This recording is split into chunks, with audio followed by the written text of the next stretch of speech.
What's going on? 6 o'clock. Good morning from the 104.5 The Zone Studios. I am Robert Walsh. Preds still won on the road, win it 2-1 to take the series to 3-2. Game 6 will be back here in Nashville Friday night. The Canucks' 92 shots on goal are the second fewest in NHL history through the first 5 games of any postseason series. Speaking of forcing a Game 6, the 76ers sneak out over the Knicks, 112-106 in overtime. Knicks led by 6 with less than 30 seconds to play, but Tyrese Maxey forced overtime after hitting a big three, securing the N1 and knocking another 3 down as time expires. Maxey finished with 46 points, 5 rebounds, and 9 assists. And the free agency train keeps moving as the Rams signing giant killer Boston Scott. Scott played in 15 games for the Eagles last year, but only rushed for 86 yards. For all your foundation repair and waterproofing needs, visit USSTN.com. Breaking news at once on your home for the Titans and the Vols. This is 104.5 The Zone.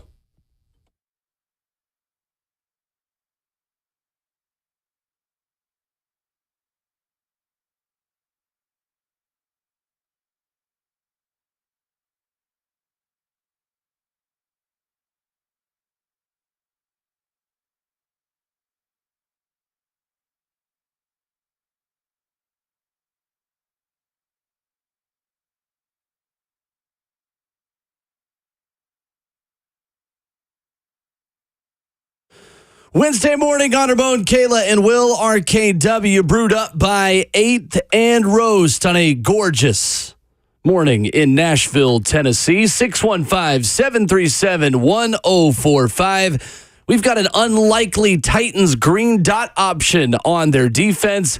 We got the local professional hockey team that is very much alive and kicking after a win last night in Vancouver while many of you were asleep. Justin Melo of the Draft Network, Rhett Bryan, Inky Johnson, only 4 hours to do it all. With Ramon Foster, Kayla Anderson, Robert Walsh making the show happen.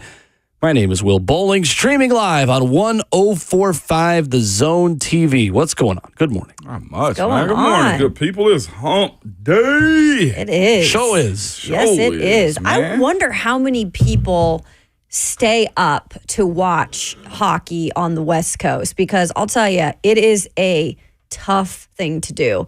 I found myself dozing off, waking back up, and then I'm just like, I got to stay up.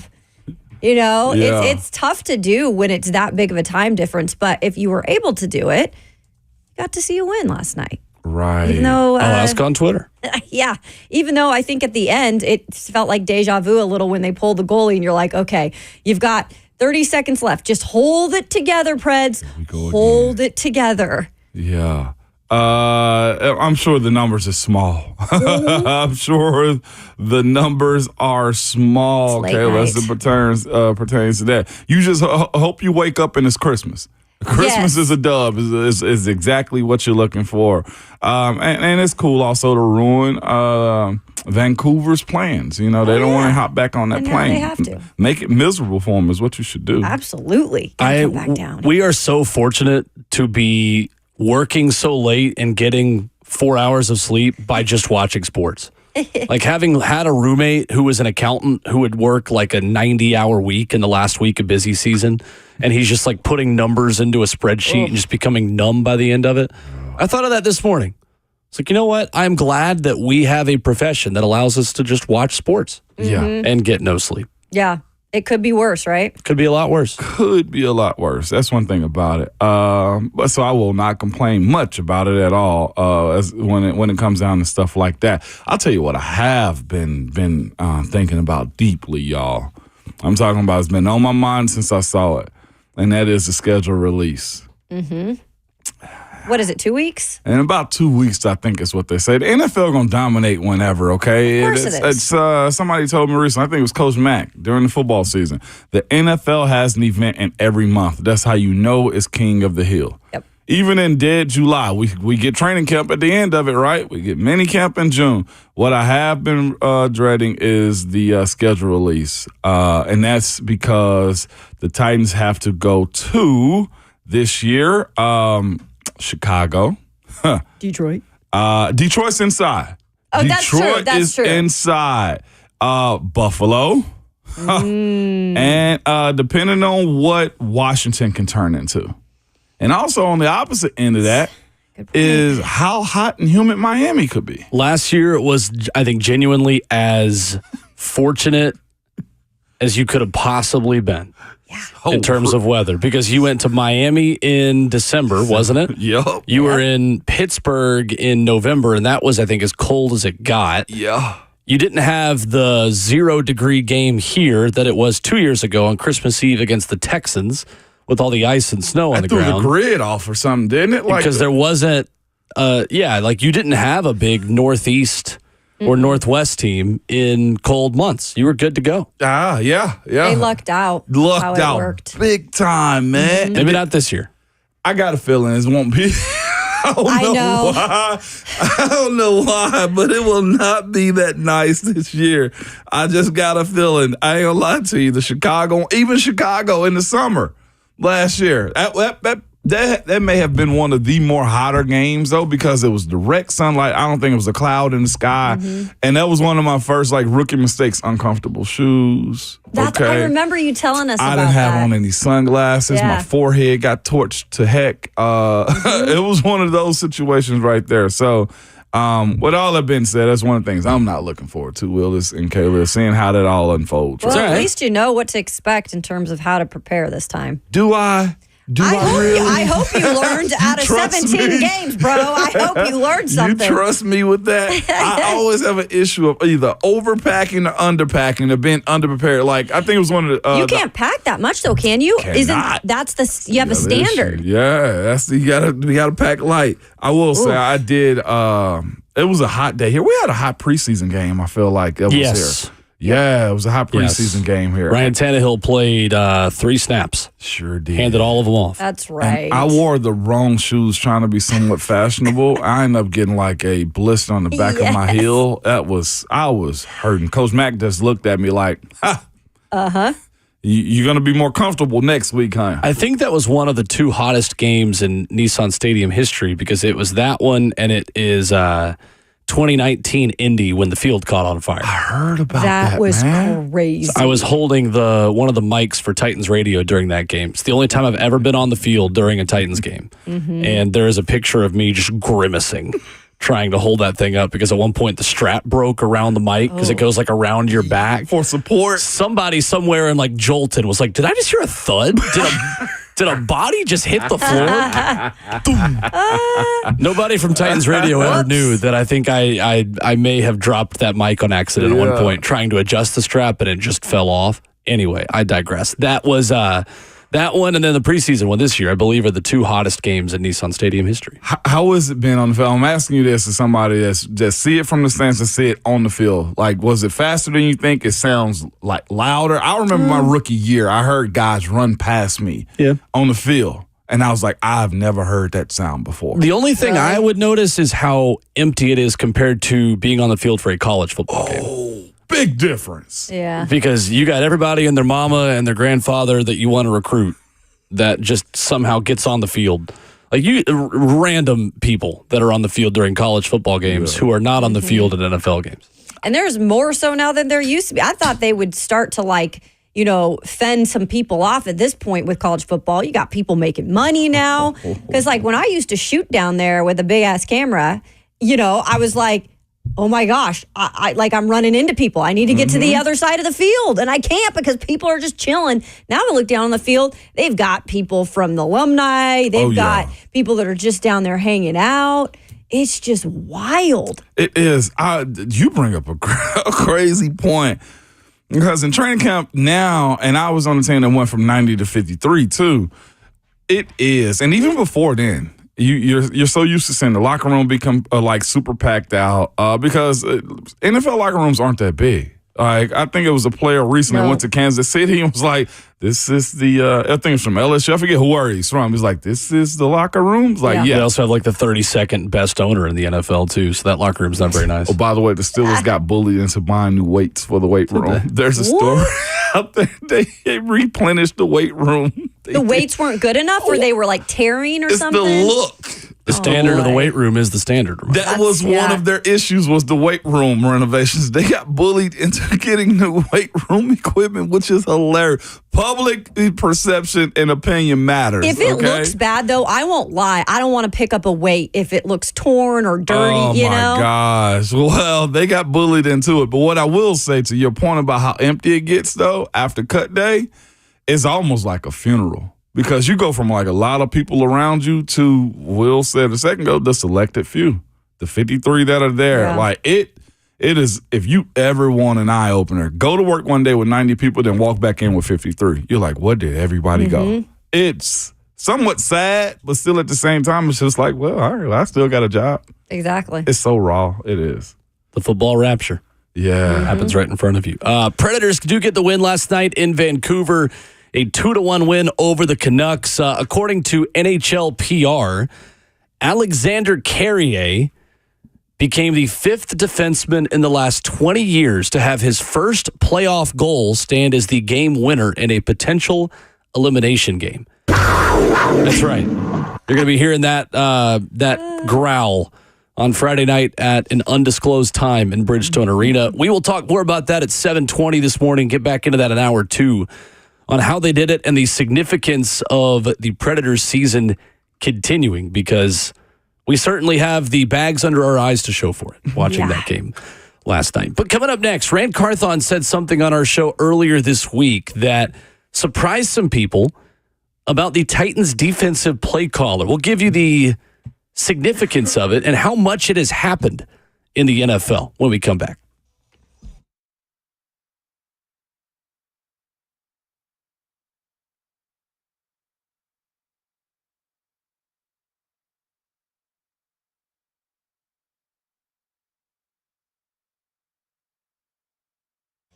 Hey, well, this is not the great time of the year to be dealing with joint pain. Really, no time of the year is great to be dealing with that joint pain. But this time, because you can't do the outdoor stuff that you love to do, right? Hiking, jogging, biking, playing at the beach. But we've got a solution. Hey, it's Kayla Anderson, and you don't have to go through the summer months missing out on life.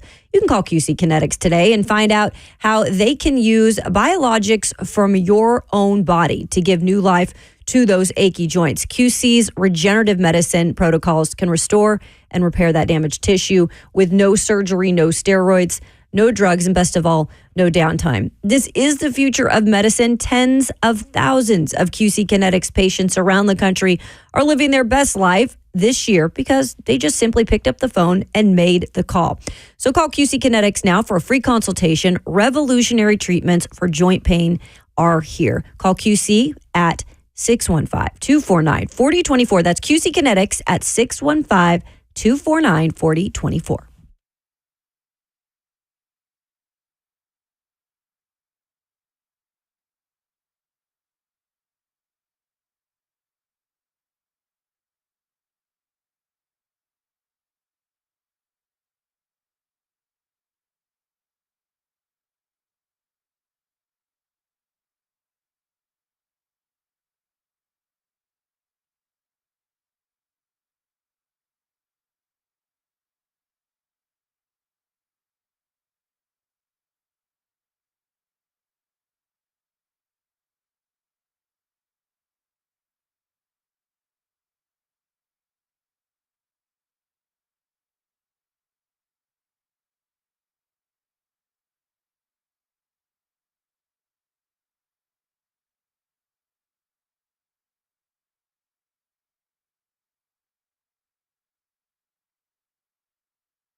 There is an interesting quirk that could be coming to the Titans defense in 2024, yet there is precedent for what the Titans are considering. It's Ramon, Kayla, and Will, 104.5 The Zone, 615-737-1045. Rand Carthon joined us earlier this week, adding his voice to a conversation that has been an active one this offseason, with no Azeez Al-Shire wearing the green dot on the back of his helmet.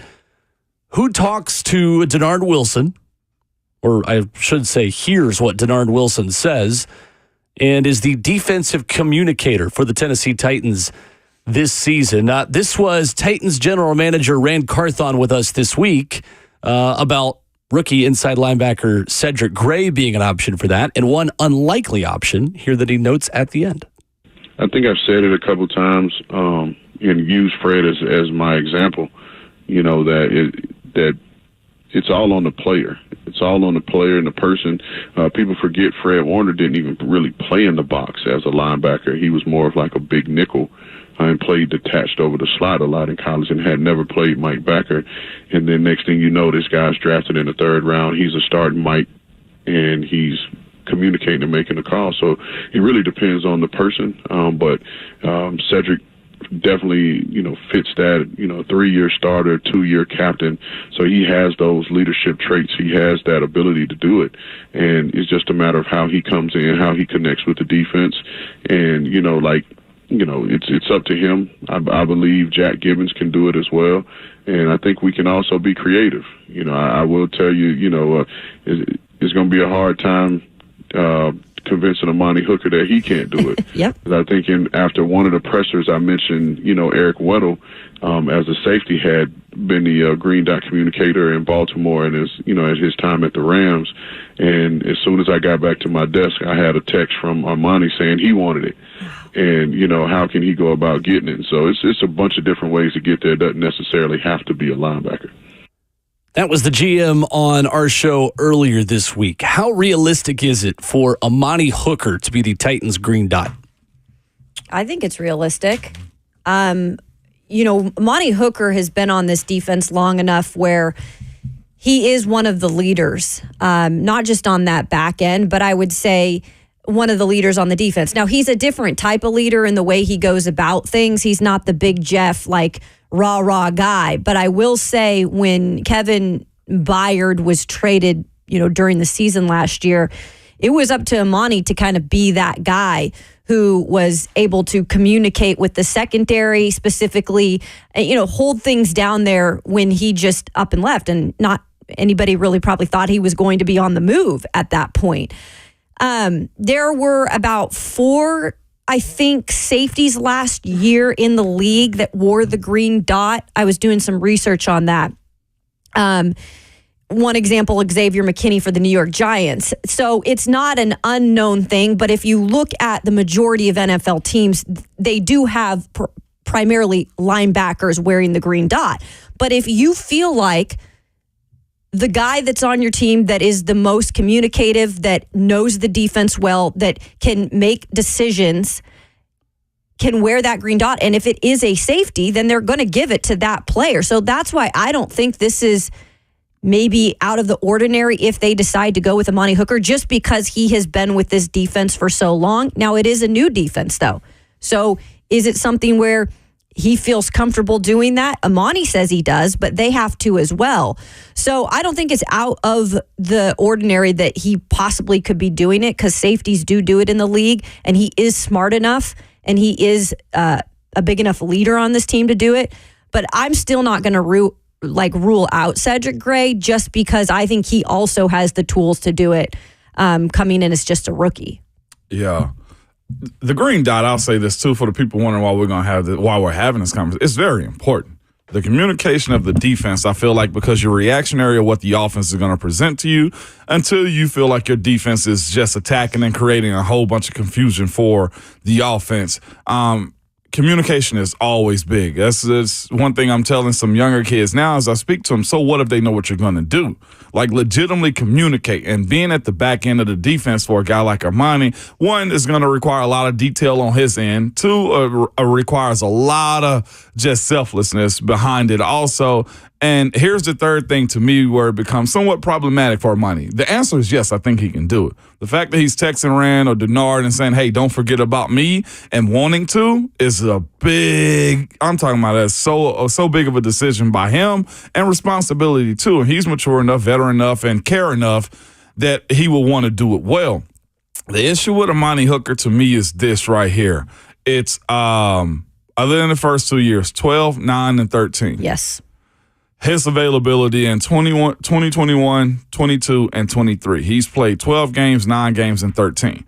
If he's not out there, who does it go to in that situation right there? That's where it becomes somewhat problematic, or if he has to come out on the defense, or he's come out at times. I think it's according to Pro Football Reference, last year he played about 89% of the snaps. So he's there for the most part, but it's a matter of on the road in environments or home here in Tennessee if it's super loud. How does he communicate, running to the front of the defense and getting back to his zones and stuff like that? The unique thing about playing safety is a coach can manipulate his position almost anywhere on the field. I like it, the fact that he's stepping up for it. But here's the thing as it pertains to like Cedric Gray or whoever else, Kenneth Murray, who wants to play that spot. I think it's probably better for Kenneth Murray to be over to the side. Just let him do his thing. We got to, whenever they walk into the locker room, get onto the field, and if he becomes a starter, Cedric Gray, he's no longer a rookie. Yeah. He's going to make rookie mistakes, but his play level is expected to be that of a veteran. And the quicker he can learn this playbook and really help out this defense as far as being, at that point, most defensive green dots are usually captains, grow up quick. That's the situation where you got to see this staff probably put these younger guys under pressure to perform quicker too. So I'm for Amani doing it. It's a matter of game flow, if he goes out of games and stuff like that. But I like the fact that he's stepping up to it. And he mentioned Jack Gibbons, but what I'll push back on with Jack Gibbons is he's a very smart player, and I'll give him that. But I just don't feel like you are going to have him as a start. Like, I don't see him as a starter, right? Like, you're bringing in Cedric Gray. You drafted Cedric Gray. They're going to let him compete. But I just feel like with Jack Gibbons, maybe they do start the season with him. I don't know, but I'd rather give it to somebody where you kind of know this is going to be the guy moving forward. And while I think he has the ability to do that, I just don't necessarily see him as a leader, and I don't necessarily see him as a guy that's going to be on there for every down. Is it fair to say that Amani Hooker would be best suited as the secondary green dot wearer? If something happened to Cedric Gray in the middle of a series, if he goes off the field for whatever reason, to me, doesn't it kind of feel like Amani Hooker then is the best second option? Oh, yeah. Mm-hmm. I agree with that. And I'd also still say I like the fact that he said he wants to do it. I do too. He's probably going to know this defense because he understands the concepts of how to go from one defensive coordinator to another. He is on the back end and sees everything as it pertains to how the defensive line lines up, the linebackers line up, and also this new secondary too. The communication for them on the back end also, right? Lining them up. Mm-hmm. There's a lot of that goes into play. If it makes sense to me, I like the fact that he wants to, because again, some guys just want to roll the dice out there and just, hey, I got my thing, right?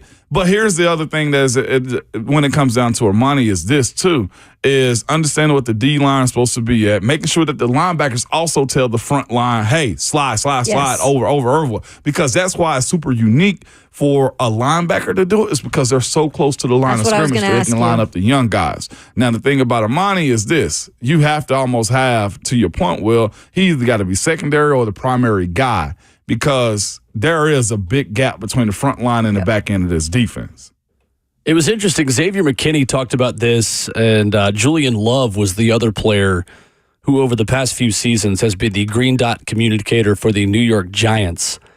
And talking to New York Giants writers said, as far as him and Julian Love communicating with each other, quote, sometimes we don't even need to talk to each other out in the field. We just know what each other is going to do.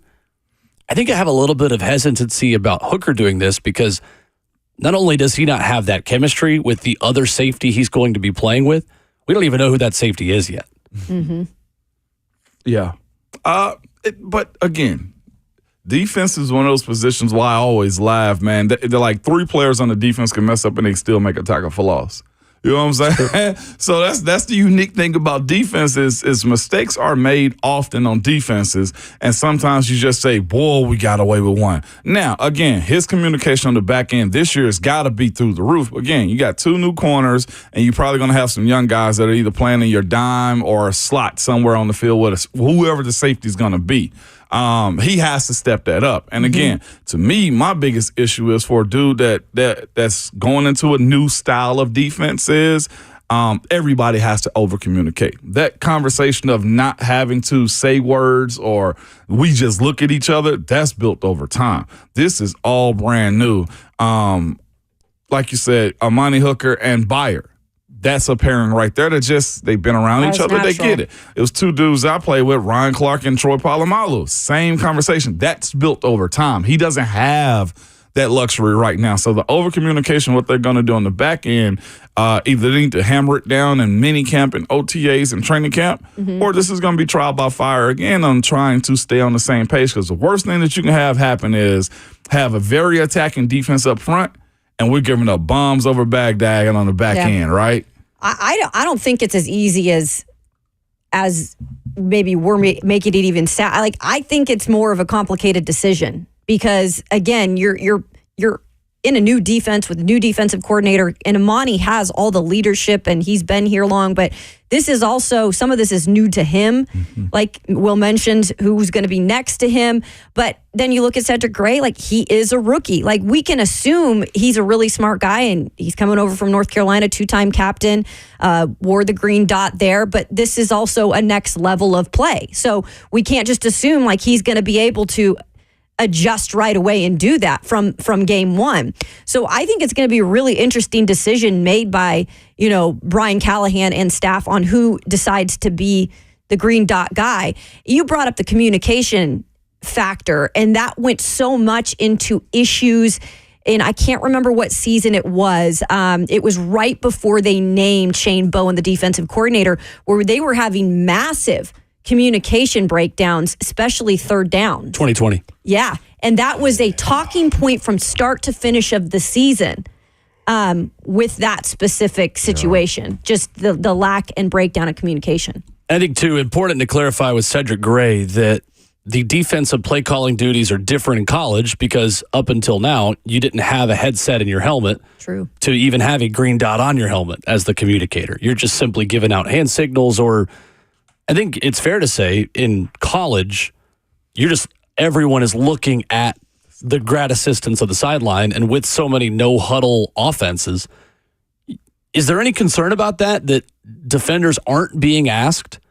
One inside linebacker is not really being asked to call many plays because you don't really have time to. Yeah. You don't have time to adjust. Offenses are going, and you got to be ready. Well, that's also where the smarts of it, too, to where, to me, Cedric Gray's situation, he's got to grow up. Yeah. Well, and this ain't no critique on him. He's probably very mature. What I'm saying is, if he gets that responsibility, the idea that he's a rookie, that's out the door. You're going to make rookie mistakes, but your mentality is you're a vet. So when it comes down to, hey, what my job entails, how serious I need to be about my job, that means spending extra time with your defensive coordinator, your linebacker coach, knowing how to communicate. Because here's the other thing, Will, that I think is super fascinating about the switch from college to the NFL for these young guys now is there is going to be headset breakdown. You know how many times you go to places like New England or Miami or LA, and guess what? The headsets are down. And if one side is down, then the other side is down. So as a young pro, he has to know and understand, hey, in this situation, if we are down, we go base defense. Or, hey, they're a nickel, we got to adjust. Or, hey, coach, what are you saying? Run into the sideline and stuff like that, because that's the other side of it is you have to know this defense or offense like a coach. Because when communication breaks down, an offense can catch you like with your hands in a cookie jar, essentially. So what set up Fred Warner for success in his rookie year to be able to do that? Probably just being the uber pro. I'm not sure. We'll have to ask Rand that question, but for the guys that understand and get it, they dive into their playbook. It's just simply learning your playbook and understanding that I have to be a smart football player. Scott is in Goodlettsville. First up on the phone lines with us at 615-737-1045. What's up, Scott? I can't believe I'm doing this, but I'm agreeing with you all on this Amani Hooker thing. He is not available enough for me. I think being a secondary one would be great, but Gibby has to step up. You got to start the year off with him wearing the green dot. I know that he has some issues in pass coverage, but he has to do that while Cedric Gray is getting acclimated. It's going to be a new defense for everybody. I wish that Amani was more available. He would be the perfect one, but because of that, he needs to just, get, like you said, used to the next safety, the 2 new corners, and all that. For him to be able to do that and run the whole defense would be detrimental, I think, on the back end. So, my personal preference would be Gibby, while Cedric Gray is getting acclimated. Yeah. I'll hang up and listen to your thoughts. Thanks, Scott. Appreciate the call. Gibby has deficiencies. And I think we saw that everybody's got deficiency, but his got somewhat highlighted, I felt like, last year when you put him in space. And who's to say the young fella, Cedric Gray, won't have the same situation pop up, or Kenneth Murray, too.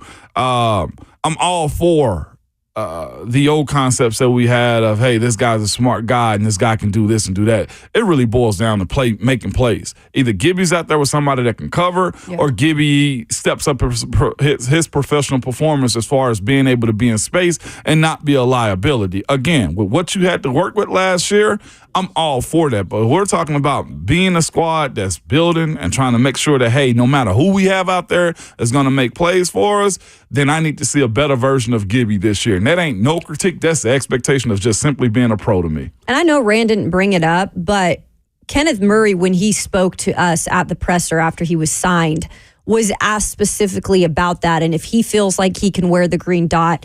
And he came right out and, I mean, believably was like, yes, I can do this. I'd like to wear this. Now, I go back to what, Denard Wilson said about letting him play free here. That's something that I don't know if they used him right over in LA and he wasn't able to be his best self. So I don't know if they're going to put that on him here, but he did come out and say, yes, I believe I can do that. I just wanted to put that out there that can't be completely out of the notion. I also thought I could run a 4.4, but Other players in the NFL, non-inside linebackers who have done this. Started in Arizona, Zaven Collins, the secondary guy. Kind of a bad example because he does play everywhere on the Cardinals defense. Listed as an edge, maybe by trade, but if you remember, Coach Mack, as much as he loved that guy out of college a few years ago in the draft, was certainly in there. Ravens have done this. Chuck Clark. And last year, Kyle Hamilton, I believe, was the secondary green dot option. Same thing in Cleveland, where Anthony Walker was the main play caller. Grant Delpit, former LSU safety, was the second option. And then in Dallas, Jaron Kearse and Malik Hooker as well. Derwin James in L.A., Kyle Duggar in New England, Xavier McKinney in New York, like Kayla mentioned. So there is precedent for this. I don't think it is as abstract of an idea as maybe many of Twitter would make it out to be. And Andrew M. in the F&M Bank chat is correct and says Micah Parsons also was a green dot guy at the beginning of his career. Right. That was taken away from him, and it helped him his rookie season. But he's also an edge rusher. But again, too, another guy that is a Swiss Army knife for the Cowboys. Well's done it, too, and think about him defensively. And that's the guy Rand mentioned, in our conversation with him. Coming up, the weirdest thing in sports yesterday that you have to hear to believe. And if you already know what it was, then you already know how bad of a joke that was. We'll give you details coming up next.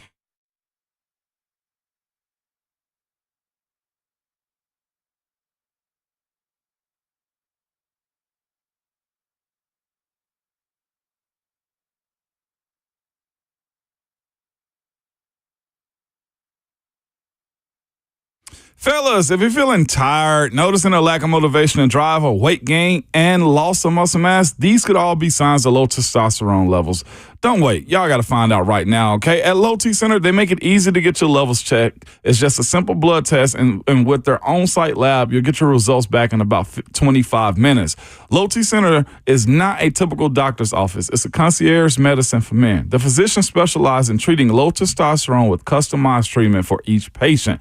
The experts at Low T Center have over a decade of experience helping patients achieve life-changing results, and most insurance is accepted for treatment. And they also have convenient treatment options, including physician-monitored self-inject treatments for established patients that ship directly to your home each month without the need to have to come in for weekly visits. Right now, at Low T Center, it's only $25 to get your T levels tested with results back in about 25 minutes. So get back to your best. Go to lowtcenter.com to book your appointment online today. That's lowtcenter.com. Low T Center, reinventing men's healthcare.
Well, last night for many of you, there was a horrific horror movie level event happening at a sporting event.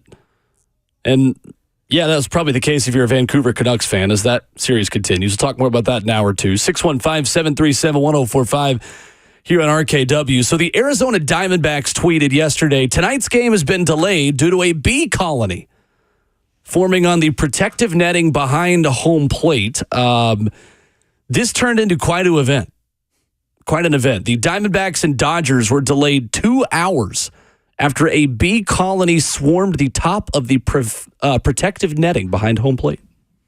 Insane. Freaking wild. Be real, dude. Oh, my God. It created quite a buzz on social media last night. I wonder how. It's bewildering. Oh my gosh, that was First thing I said when I saw it, I called Cheyenne. I said, "Honey, you've got to see this." I really had to comb through a lot of details last night in order to be ready to talk about this intelligently, but it really stings the fact that a lot of people on the East Coast had to wait so late last night to watch the Diamondbacks and Dodgers. I mean, when the game finally started, there must have been like pollen out or something because I started crying. This is what we're going to continue to do on that one. I love it. I love it. Way to go, guys. I was breaking out in hives. Way to be on it. I was so nervous about the start of this game. Well, in all seriousness, though, that is kind of a reason why they had to delay things a bit because there are a lot of people who are allergic to bees. I've known a couple of friends growing up that they get stung and they got to go to the hospital because they could swell up and things are not going to go right. Like, thank goodness I wasn't allergic to bees growing up because I got stung by enough of them. But man, I'm telling you, when insects want to take over games, like they're going to do it. Do you guys remember when the Yankees, I think it was ALDS game 2, the Yankees got swarmed by these things called midges. They're like mosquitoes. And really? Jabba never heard of that word in my life. Chamberlain. Oh, wow. Yeah, Jabba Chamberlain was on the mound, and there was, I remember this very clearly, and they were swarmed by these like mosquitoes. Dang. Yeah. Oh, man. Look it up. A midge is a small fly, including species of several non-mosquito typed bugs. Now, come on. They just want to be called little flies now. Look it up. If you haven't seen it, it's pretty gross. No, because you can't say the M word anymore. Don't explain the joke, Ramon. Don't explain the Ramon, joke. could you please behive yourself over there? Come on. Y'all are some buzzkills, okay? Oh my gosh. I think that was a good. That was not good. Okay, last one. But Robert with the surprise in his voice Did for you- the fact that Ramon could actually contribute here. Really good. That was good. The Diamondbacks actually called a player up. His first game up was seeing this game. He was actually from Singapore. Oh my goodness. Quit pawing my leg.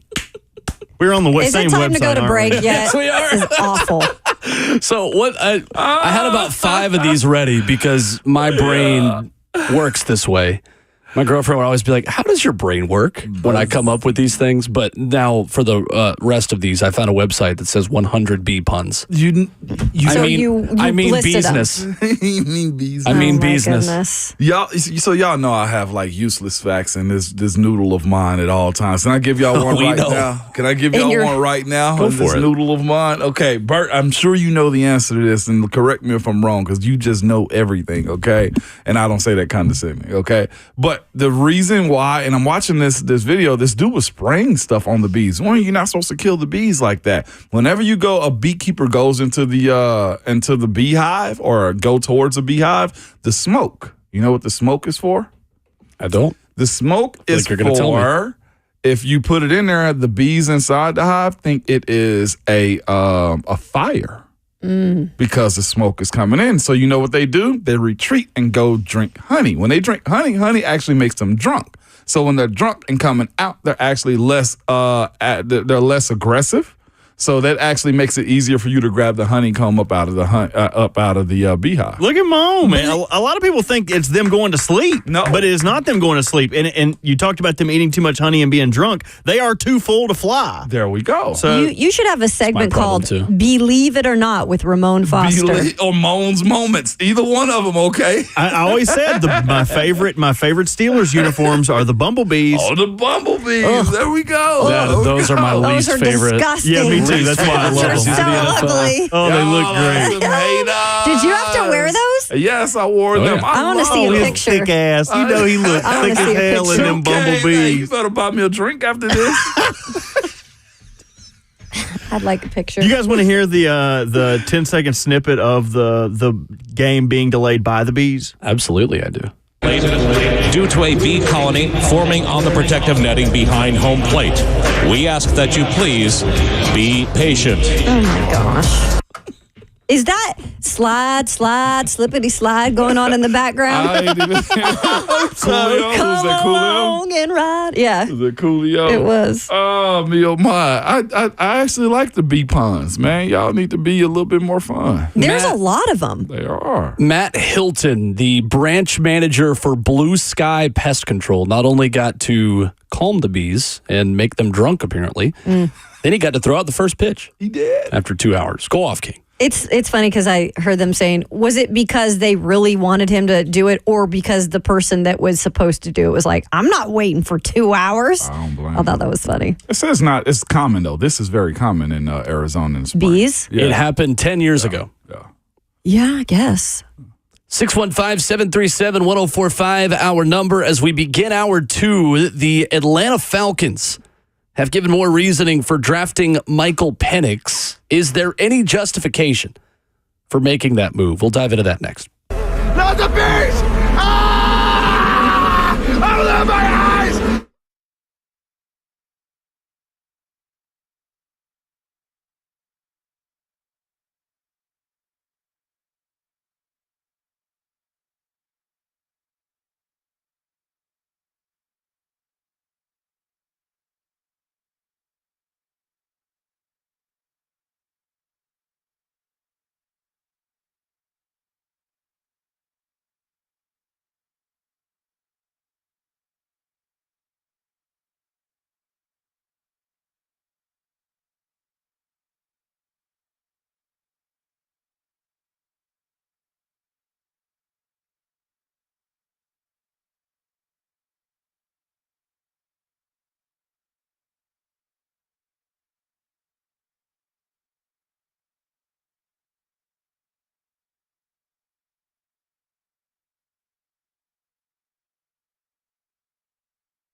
What's going on? 7:01. Good morning from the 104.5 The Zone Studios. I am Robert Walsh. Preds still won on the road, win at 2-1 to take the series to 3-2. Game 6 will be back here in Nashville Friday night. Canucks' 92 shots on goal are the second fewest in NHL history through the first 5 games of any postseason series. Speaking of forcing Game 6, the 76ers snuck out a win over the Knicks, 112-106 in overtime. The Knicks led by 6 with less than 30 seconds to play, but Tyrese Maxey forced the overtime by hitting a big 3, securing the and 1, and knocking another 3 down as time expired. Maxey finished with 46 points, 5 rebounds, 9 assists. The Rams signing giant killer Boston Scott. Scott played in 15 games for the Eagles last year, but only rushed for 86 yards. For all your foundation repair and waterproofing needs, visit USSTN.com. Breaking news at once on your home for the Titans and the Vols. This is 104.5 The Zone.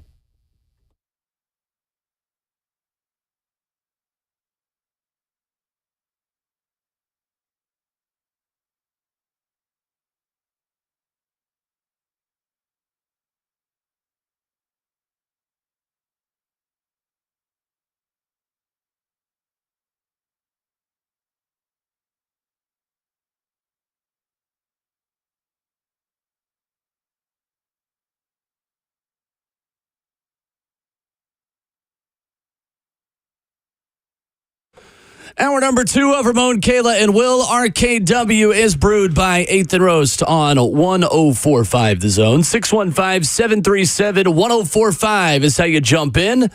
Alongside Ramon Foster and Kayla Anderson, Robert Walsh making the show happen. My name is Will Bowling. Streaming live on 104.5 The Zone TV, Facebook Live, YouTube, Twitter, or Twitch. Twitch, please. Now we run to the front. Don't get caught with your pants down. Ramon's got a bee in his bonnet now because I had to steal the Twitch please from him. Behave, okay, before you be not in the back of the room, okay? You better be gone. You Be better, gone. You better beehive. Better beehive. Did he go outside and get some fresh air, and now he's feeling himself? That's all. That's cute. That's cute, Bert. A little fresher. Nice of you. That is how Falcons assistant general manager Kyle Smith feels talking to the media yesterday. A story that continues in Atlanta, where the Atlanta Falcons have their quarterback of the future, and they have Kirk Cousins on a 4-year deal. Kyle Smith yesterday. We were always looking aggressively for the heir apparent, the down the road, the solution at that position after Matt Ryan. It's the most important position in all sports, and it's the most expensive position in all sports. Have you changed your opinion at all on the Michael Penix pick by Atlanta since it was made? I was confused, highly confused in the moment, but after hearing conversation about this publicly and privately, I get it. You don't want to get caught. I'm talking about caught just lost in the wilderness again. I somewhat understand it. I do. I get it. I still don't get it. I almost feel sorry for Michael Penix Jr. in a way, not because, he obviously went way higher than people expected him to go, but this is such there's so much baggage with this in terms of him going there because everybody has an opinion now, and I don't know what it's going to be inside that locker room. Like, you hope that they nip that in the butt really soon, because it just seems so confusing. And the national media isn't doing him or the organization any favor either. It's the talking point of every show. And it's just like, okay, it happened. Let it be now. Let them work it out. But I just feel like it's such a distraction.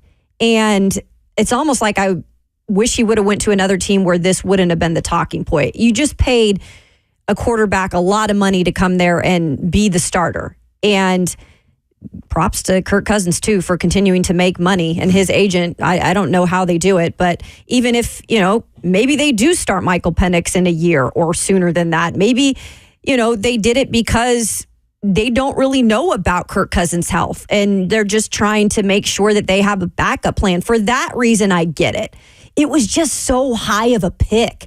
And when they need other things there, especially defensively, I think that's where I still scratch my head. Like, could you maybe have done a deal a little bit later to get Penix? Because I don't know who else was going to go get him.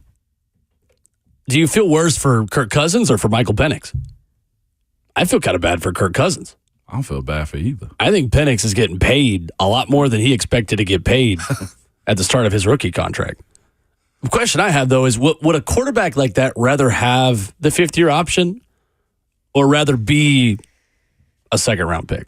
Maybe that's a dumb question. You'd probably always rather be a first-round pick, right? Yeah. but it is a relevant conversation, though, that guys drafted high in the second round can get to their second contract more quickly. Yeah. And he's 24 right now. He is. So let's say he really does have to wait 4 years. And then, I feel like that's kind of a waste. I feel bad for, sorry. No, you're fine. I feel like, that's a waste of sitting for 4 years. I don't know. That's a long time when you're already 24 and you're wanting to be the starter. I think Kirk Cousins is there for 2 years. Bert is the one trying to win me over on this as well. You were of the opinion this was a good pick. I have came around. I think the worst pick in the first round was Bo Nix. I think that was a forced pick. I think they had to draft a quarterback, so they were like, well, let's just draft this guy who most people had as a consensus second, and maybe Michael Penix was that way too. But with the Falcons, I see a lot of people saying like that he's got to wait 4 years thing. But when you look at the Kirk Cousins contract, they can get out after 2 years. Right. And obviously, I'm not going to call Kirk insecure, but he's probably someone who is very cognizant about the talent that is surrounding him in the room that he's training with.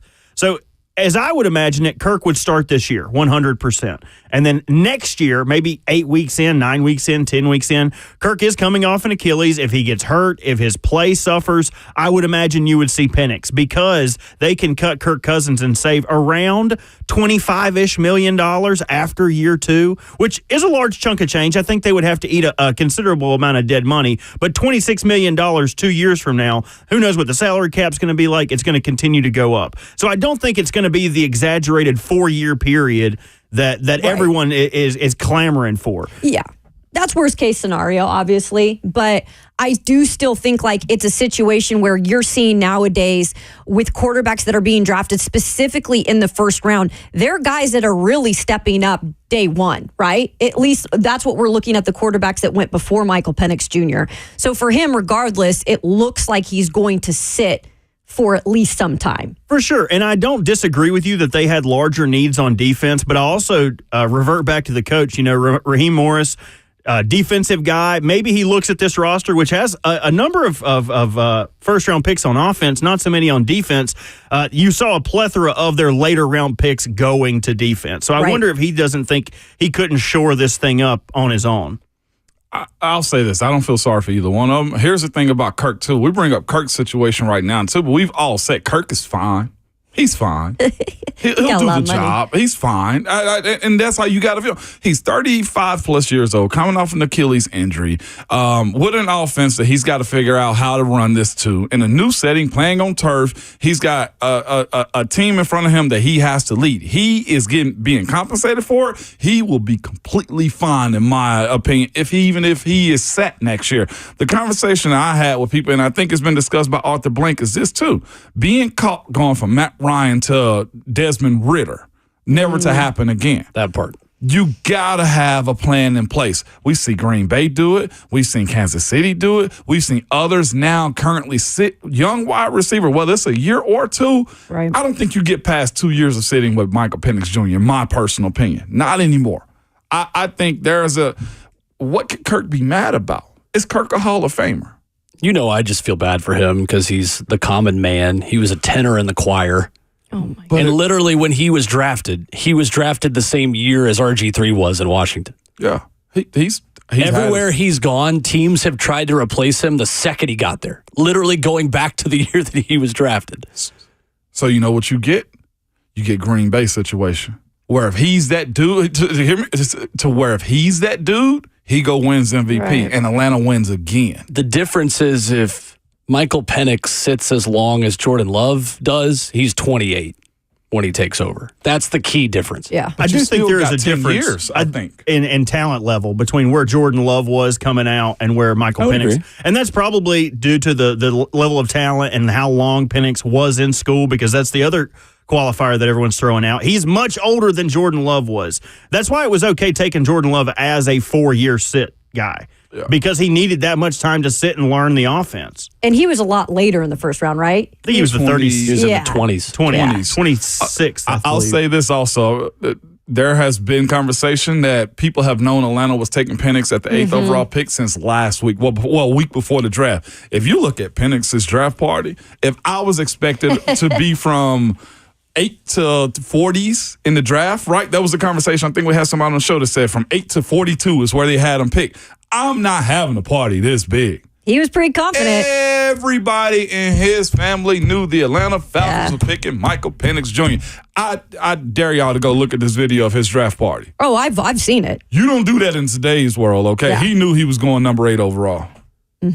Yes or no, if you dropped Kirk Cousins on the 49ers right now, could he win a Super Bowl? Kirk Cousins on the Niners? Yes. No. Why not? I think his style of play, it needs to be more Brock Purdy-like. Just give and go. I think for what that offense needs, I think Kirk may take a little bit more risk than what they're expecting Brock Purdy to do. And that ain't no slight towards Brock Purdy to say that either. Why do you think he could, Kayla? I think because he's proven that if you give him the weapons, that he can win games. I mean, look at what he did at Minnesota. And he didn't have a plethora of weapons. He had some good weapons. But, you know, he had a Hawkinson, he had a Jefferson. But look at what the Niners have over there. And he also brought a lot more experience. I know Brock Purdy has been able to be a good manager, but you put Kirk Cousins over there with being able to kind of have the experience of winning, and you give him that many more weapons with that coaching staff, I do think he could win. I think he absolutely could.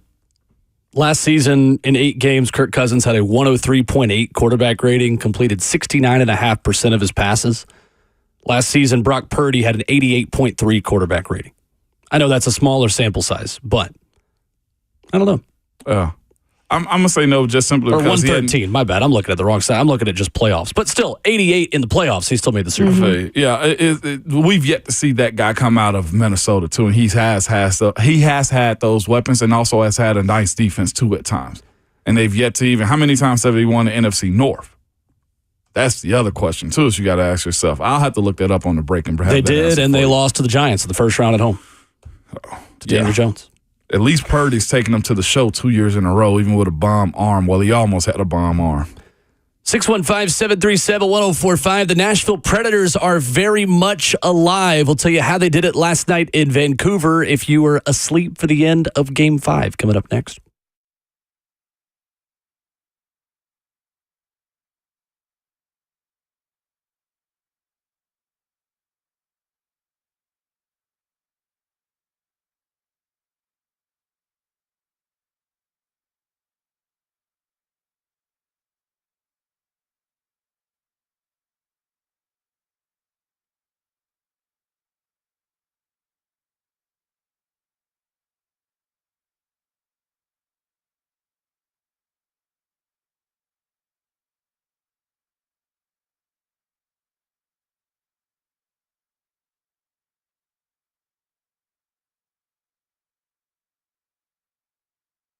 What's going on? It's Will Bowling. Do you have a ceiling light fixture that flickers?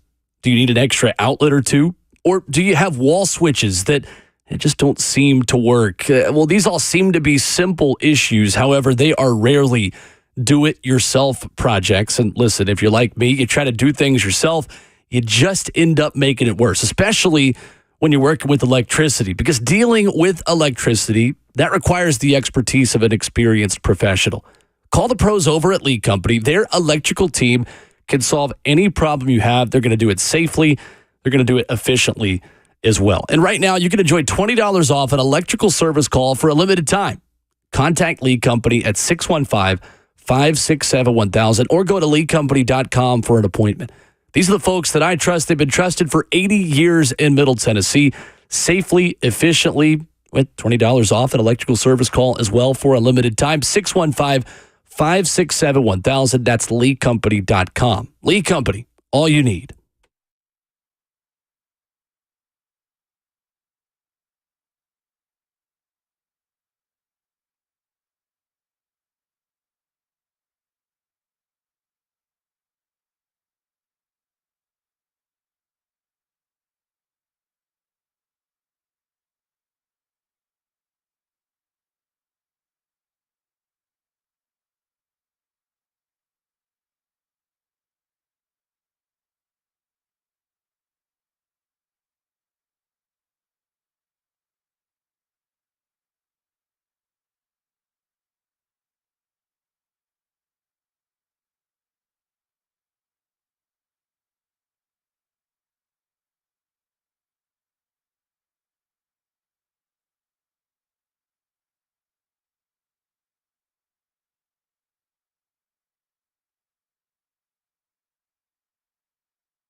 Quarterbacks and hockey pucks in hour number 2 of Ramon, Kayla, and Will right here at 104.5 The Zone. 615-737-1045 on Twitter at Ramon, Kayla, Will. That is where you follow and interact with the show. A poll for the people this morning before we get into some Preds talk. Who has the better NFL career, Michael Penix or Bo Nix? A bit surprised that 53% of you so far have said Bo Nix. Oh, straight up. Wow. That's what I voted. Okay. I'm just surprised so many of you voted with me. I've been on the Penix train here for a minute. I'll go with Penix. Yeah, I've been on the Penix train here. You know why I say Bo Nix? Why? Because he got Sean Payton. That's real. I don't know what Raheem Morris is as an offensive coach. Yeah. Defensive. I know, exactly. Oh, okay. All right, for sure. Well, we also thought that Sean Payton could fix Russell Wilson, too. Yeah, that's true. I mean, and he also couldn't do anything with Taysom Hill. Oh, he's been in these situations. It's a matter of how level-headed Bo Nix is going to be. So I think a lot of it depends upon Bo Nix more than Sean Payton.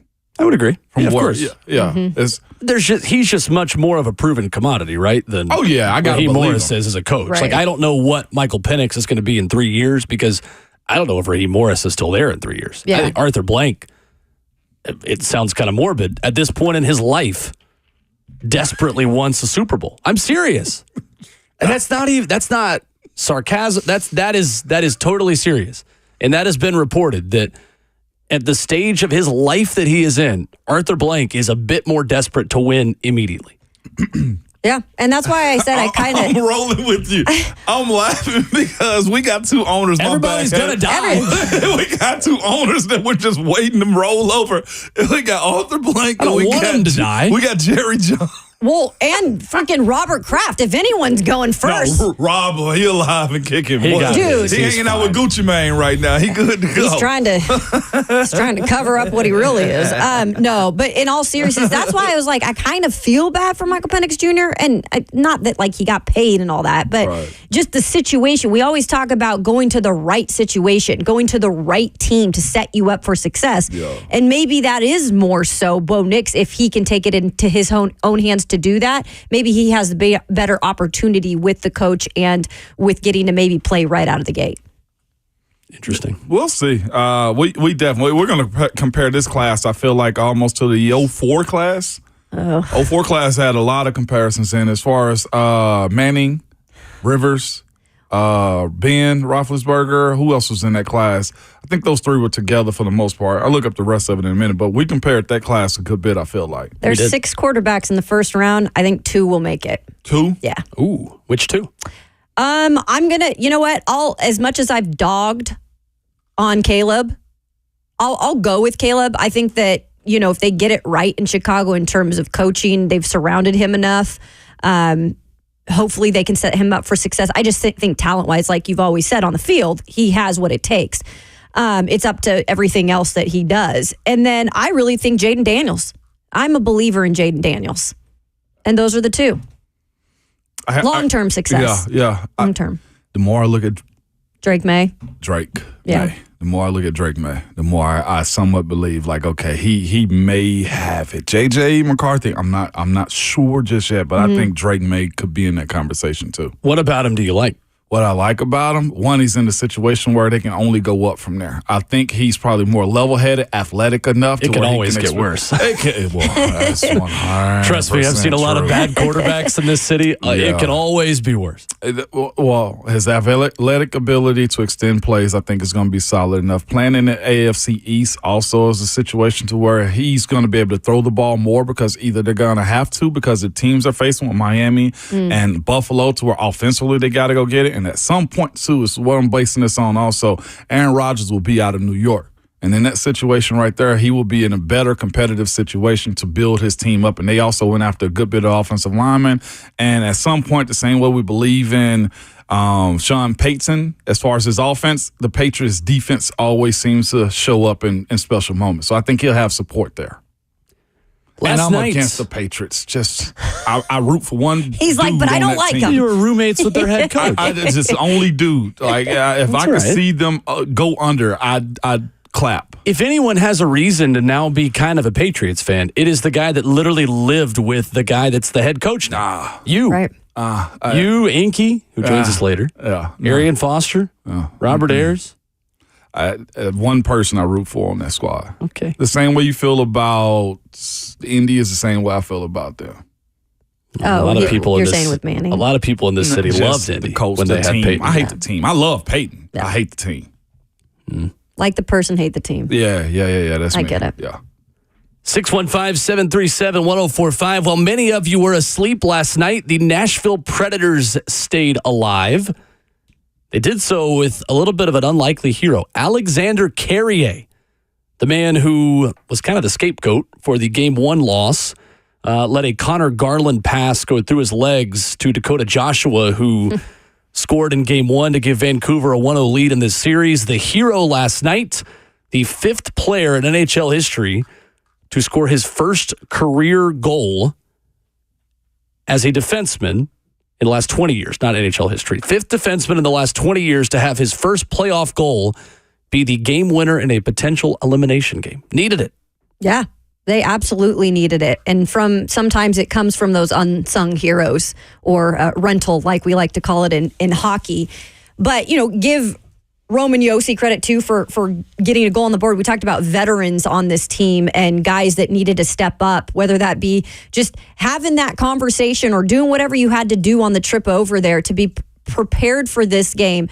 And I thought the third period, just the way that they held it together in a situation where it could have crumbled quickly again, especially in those final seconds when they had an opportunity, the Canucks did, to tie it up, and they were able to really lock it down and be able to push this to a Game 6. I thought that was huge. You mentioned the unsung hero and Alex Carrier, who kind of joked about his goal. Roman Josi said, "My goodness, what'd that go, like 69 miles per hour into the net?" And he said, "No, about 70."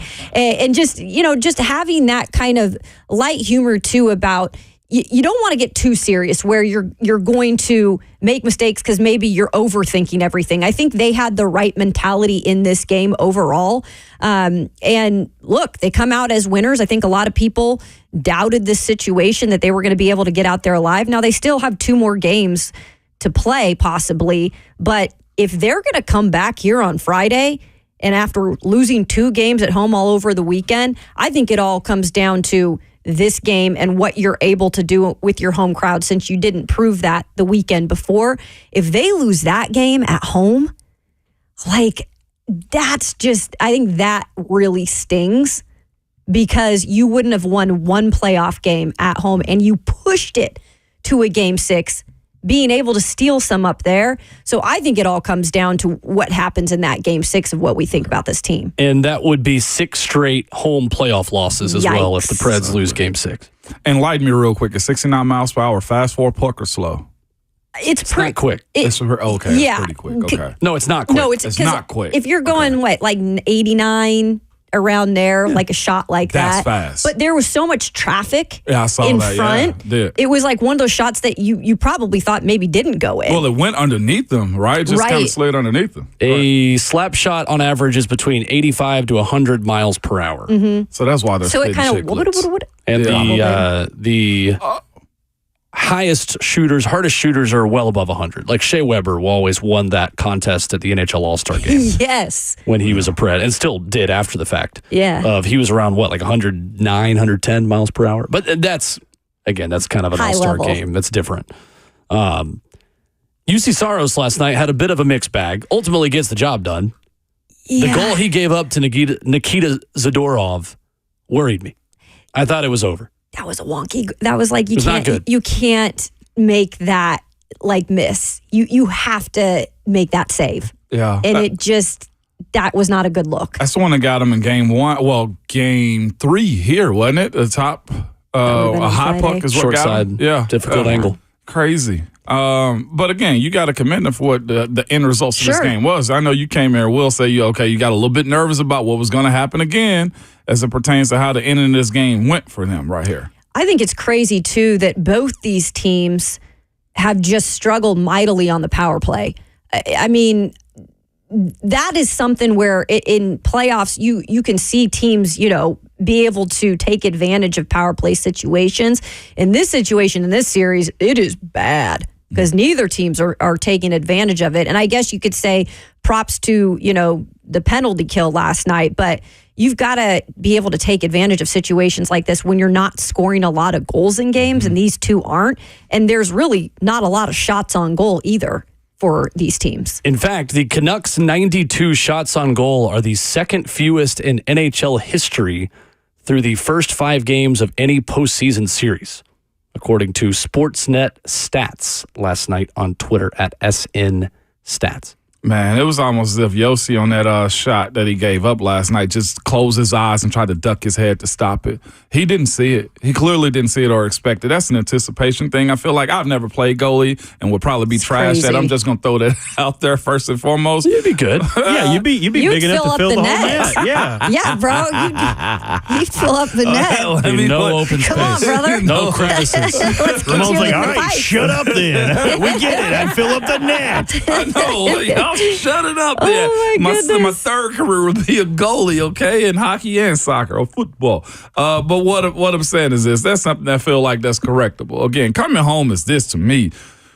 I've heard, y'all let me know, and I don't want to criticize them, but I've heard that inside the Bridgestone has been a little bit lackluster as far as the fans. I think that's totally fair. And it seems to me that Vancouver, I don't want to say that it's gotten spoiled here from what the conversation has been, the expectation, we'll just show up or somebody else will scream for me. But their fan base look like they're all in when you watch their games. And from the conversation I've had with people that are inside Bridgestone Arena, it's not the same effect that it used to be, as if, all right, well, this is just supposed to happen. Well, and I wonder why that has changed, you guys, because even, after the 2017 run, and I was not here for that, even that second year, I felt like when they had all the core together and they won the President's Trophy, I still felt like that was a pretty good crowd. And then just little by little, I think you're right. It changed in the way that it's not as, I don't know, maybe not just as loud, but as engaging. Will, I mean, you were there on Sunday. I thought that was a good crowd from what I could see. But Friday, you said not so much. Sunday was the one that was fine. Mm-hmm. It wasn't bad. I think Steve Lehman of News Channel 5 had a good point about this on Twitter the other day. Had a long thread about a lot has been made about the Preds' home ice advantage, and it's not the same as 2017. But to be fair, after last weekend, they have lost 5 straight home playoff games. Truth. And in 2017 and 2018, if you came to Nashville on a Saturday night, you just probably weren't going to win. Like if you were in Nashville in a primetime national TV playoff kind of atmosphere, you just didn't expect to win. Mm-hmm. It feels like a good atmosphere. It's just not great. And that was the case still Sunday. There were 2 of the standing ovations in the third period. That's not normal around the league. I think that's great, but I don't know if it will be the same ever as 2017 because that was the first run. Right. That was the first time that this city really caught fire for the Preds in that way. Preds have always had a great atmosphere. Don't get me wrong. Yeah. Even when they were not great for many of the lean years, you could still know that there were going to be butts in the seats, and the Preds have done a terrific job at finding creative ways to enhance that in-game experience. I just didn't think the energy was really there. I don't know if it's a 4 p.m. start. I don't know what it is, but Game 6, you've lost 5 in a row at home in the playoffs over the last 3 seasons. There is zero excuse for that building to not be nuts on Friday night. On Carrier's goal, right, the one that somewhat slid in, if their goalie had got on top of it and it had been a stop play, do you trust that the Preds would have been able to win that game?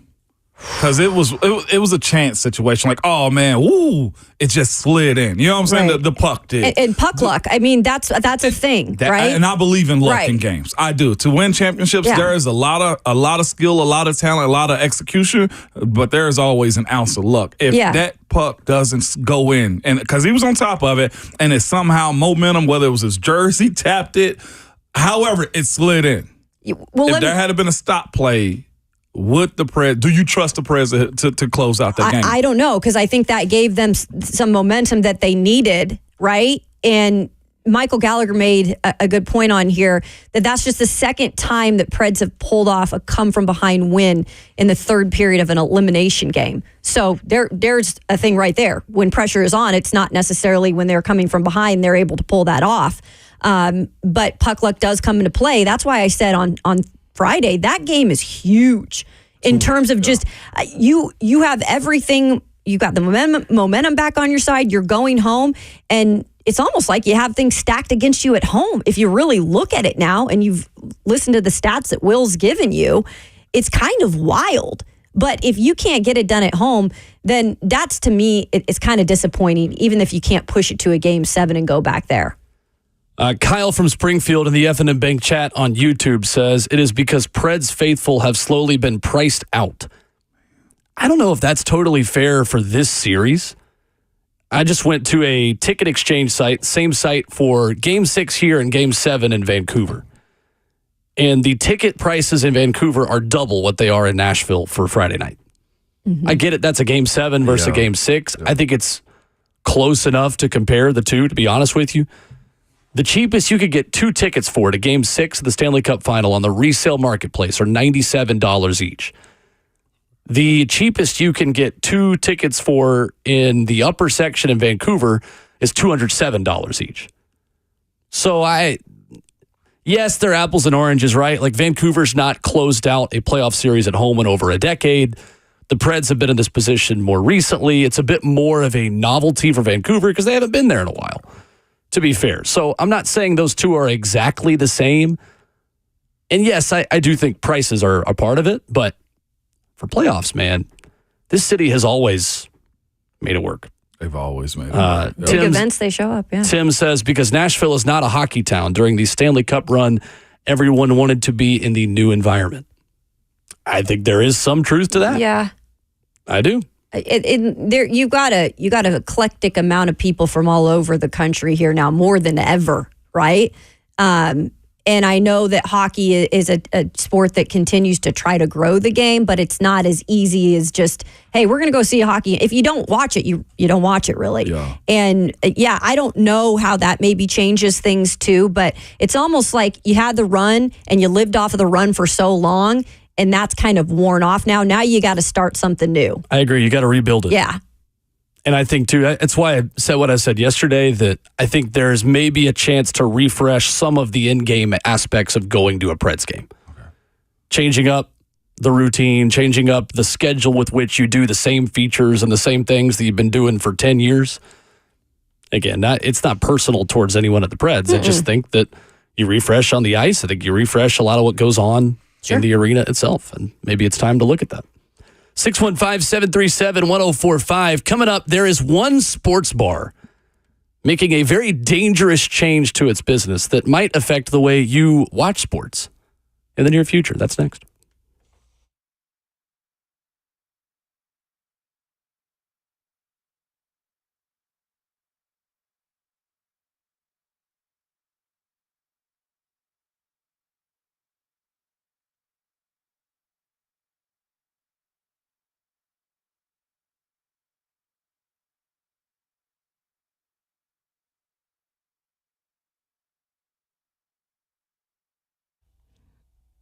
Hey, it's Kayla Anderson for Wang Vision Institute. When's the last time you maybe decided, hey, I got to get my eyes checked out? Maybe they're bothering you. You're thinking, I might need some new glasses. Maybe LASIK surgery is in your future. Well, Wang Vision Institute will get you straight on everything you need in terms of your eye health. They have great people from front to back there that will make sure that they are giving you the right information for your eye health, like I mentioned. They're also able to help you out with your skincare. They are now offering intense pulse light treatments. If you're wondering what that is, great treatment. I've had this done several times because I do deal with hyperpigmentation and some unevenness of my skin. Maybe you're dealing with some sun damage, some dark spots. This treatment is great when it comes to evening that all out. It's non-invasive, takes about 20 to 30 minutes, and then you're out the door. So for more on this service, you can visit wangvisioninstitute.com And then going back to the eye health, if you don't want to go in right away and you want to just get an idea of what they offer, you can go on to their free online vision seminars. That's every Tuesday at 6:45 p.m. Go ahead and RSVP, and you can also schedule your free consultation and treatment today at wangvisioninstitute.com.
In the year 2024, every year in sports, there becomes a new way to lose money. And that is exactly what one sports bar arcade has done. Simone, Caitlin, Will, wrapping up hour number 2, 615-737-1045. Did you guys see this yesterday from Dave & Buster's? No. You can now bet on arcade games with your friends while you have fun at Dave & Buster's. So with 222 venues in North America, they will now allow you to make, hypothetically, a $5 wager on skee ball. And their betting function, expected to launch in the next few months, will work through the Dave & Buster's app. If you could bet $100 on yourself to win one arcade game, what would it be? I'm putting myself for skee ball. Okay. Yeah, I'm good at skee ball. Air hockey. Ooh. Air hockey. Oh, I would dust you I'm in talking it. about anytime you want. I got one at the crib. I know you do. Whenever You probably want. got 2 of them. We can Whenever both you practice. want. We have a Regulated. practice air hockey court, and then we go play on the regulation We when you can go. put a couple quarters down. We ain't got to bet dollars on this one until it get real. I ain't scared. You can get your practice reps up. I ain't scared. We can make that happen here anytime. That's what I'm saying. Like, what are we talking about? What better? I love this from Dave & Buster's. What better way to dead These a conversation? poor kids are going to lose their allowance. What better way to dead a conversation than these 2 words right here? Y'all ready for it? Y'all ready for it? These 2 words are dead. I'm talking about any tease of what you got. Bet it. Bet it. You do have to be 18 years old Okay. to use this function on the Dave & Buster's app. I just don't use the app then. Put 5 on it. Put that $5 on the air hockey table and watch that dude dance across it. I don't know what it is. I have always loved the way the air comes out of them little holes. Yeah, I do. When I was a kid, I used to put my face on it. Like, I Phrasing. did. I love the way it felt, man. Love the way it felt. Also, you said you were really good at skee ball. Have you ever seen how professional skee ballers play? No. They only go for the corners. There are professional. You're burying the lead. Where are there professional skee balls? Look it up. Look it up. The people who Some run good up the ski stuff. balls, they go for the corner pockets and they will hit those 500s time after time Get after you time a after producer time. like Bert is all I'm telling you, man. Get you one like him, Bert. I'm doing it publicly, man. Hey, get that man his flowers, man. Who knew there was a professional skee ball league other He than should producer join. Bert, man? He should join. Well, no, we need. I ain't that good at it. I just know In his they're spare there. time. I think I you'll don't be know. over your skis with that. Oh. My dad says I'm the master of useless knowledge. If you want to know anything that don't matter, I got you. I can handle that. I love it because then I feel smarter for those little tidbits. That's what I'm saying. I couldn't do. I never understood skee ball. Like, what's the Really? rate in which you go super fast? Or do you go for the corners? The 5,000 in the middle look like where we all supposed to be going, but nobody goes there according to Bert. Right. There's a way to do it if you're going to really win. I never. How about the hoops? The Pop-a-shot? Pop-a-shot. Yeah, I like Pop-a-shot. Yeah, I'm into that one. It's That's a fun definitely a one. rhythm thing too. Yeah, It I've is. seen that. It's very much a rhythm thing. Gabe on Twitter says Mortal Kombat, any and all editions. Mortal. I'll take that one. That one or Doom when they used to have the shooting games in there too. Like I'm into that Oh, one. those ones You can are get dusted in fun. that too. The 2024 World Skee Ball Championship will be held August 31st at Lincoln Avenue. You can win Are a you for real? $1,000 Visa gift card. Score 400 or better and get a championship T-shirt, guys. I think that should be the next punishment. We should, as a show, have to go to the Skee Ball Championships. Whoever comes in last comes in last. I don't know. Where is this at?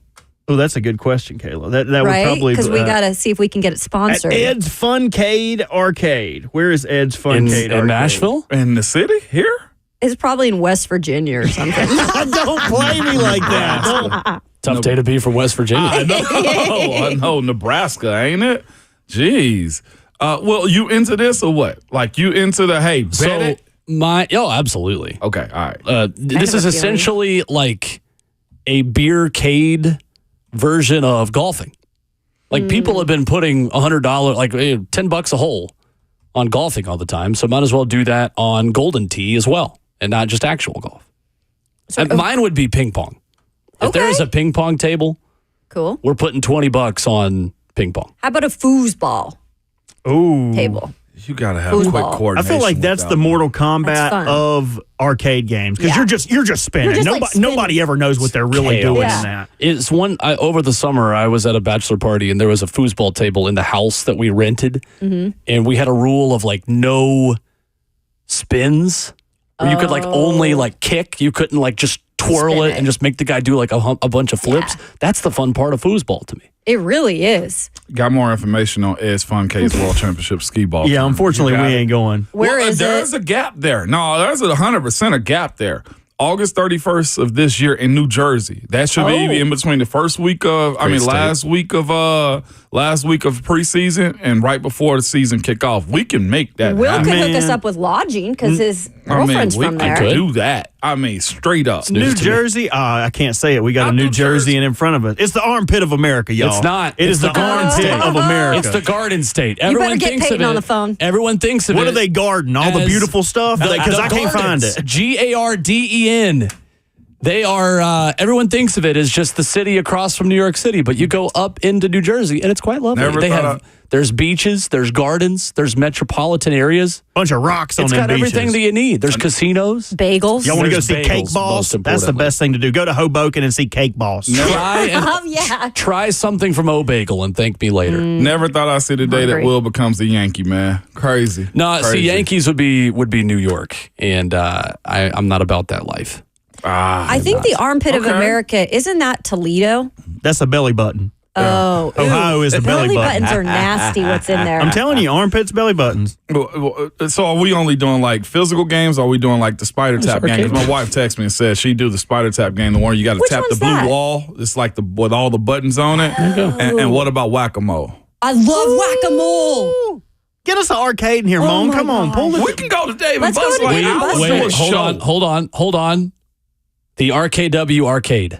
Arcade Yes. W. Arcade W. Yes. Coming That's our next soon. event.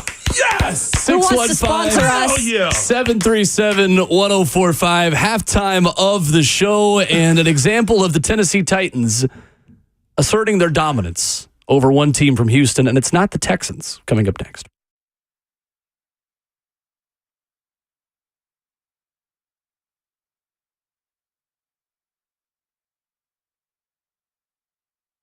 Twitch, please. Man, arcade. I like that, man. We'll do that one. All right. But here's the thing, fellas. Everybody, listen, Mother's Day is almost here, okay? But my friends at Genesis Diamonds are here to help you celebrate her in a big way. Whether it's her first Mother's Day or her 60th Mother's Day, she will appreciate something thoughtful and timeless from Genesis. And you don't have to break the bank either. Genesis has put together a fantastic collection of sentimental gifts, things that she can wear all the time, from layered necklaces, I had to get some of those last year, colored gemstones, bracelets and rings, pearls, eternity bands, diamond pendants. This year also, some of Genesis' exclusive designers have come in with even more great pieces, new fashion-forward designs that any mom will appreciate. So stop in and let one of Genesis' trusted advisors help you find a special, meaningful gift. Let the team at Genesis do what they do best. Help you find the most perfect, most affordable, and most beautiful piece of jewelry for the occasion. Genesis is the premier jeweler here with the reputation for high quality and extreme value. You will love the experience, I promise you that. So happy Mother's Day from Genesis Diamonds. They're located in Green Hills and Cool Springs.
Fellas, if you're feeling tired, noticing a lack of motivation and drive, or weight gain and loss of muscle mass, these could all be signs of low testosterone levels.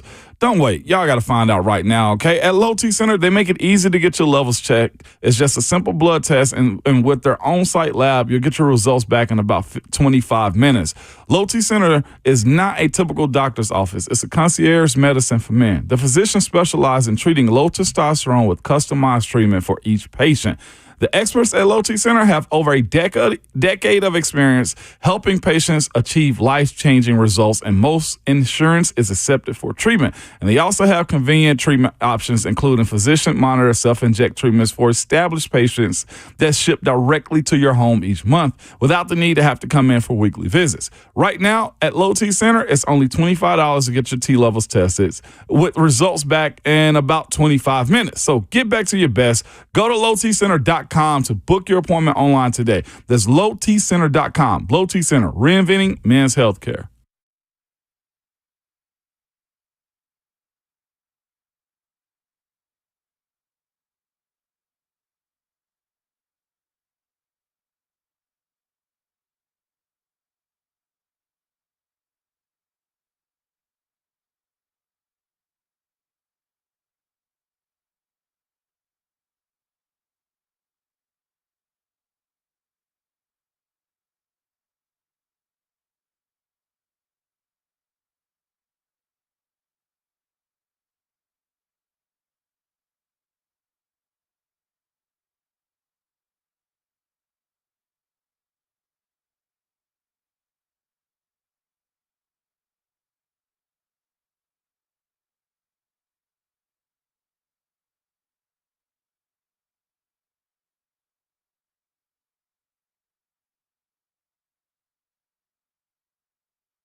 What's going on? 8:01. Good morning from the 104.5 The Zone Studios. I am Robert Walsh. Pred Steele won on the road, win it 2-1 to take the series to 3-2. Game 6 will be right back here in Nashville. Canucks' 92 shots on goal are the second fewest in NHL history through the first 5 games of any postgame series. Speaking of forcing Game 6, the Sixers sneak out over the Knicks, 112-106 in overtime. Knicks led by 6 with less than 30 seconds to play, but Tyrese Maxey forces overtime, hitting a big 3, securing the N1, and knocking down another 3 as time expires. Maxey finished with 46 points, 5 rebounds, and 9 assists. The Rams' free agency continued to move. The Rams signing running back Boston Scott, played in 15 games for the Eagles last year, but only rushed for 86 yards. For all your foundation repair and waterproofing needs, visit USSTN.com. Breaking news at once on your home for the Titans and the Vols. This is 104.5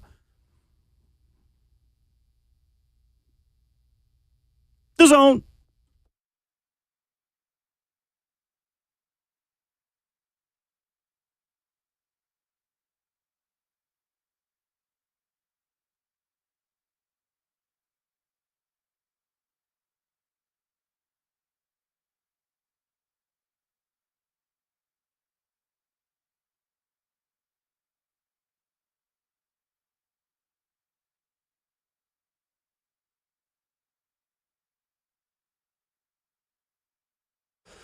Second half of the show starts right now on Ramon, Kayla, and Will. 104.5 The Zone with a full studio ready to go. Ramon Foster, Kayla Anderson. Robert Walsh is our producer. My name is Will Bowling. 615-737-1045.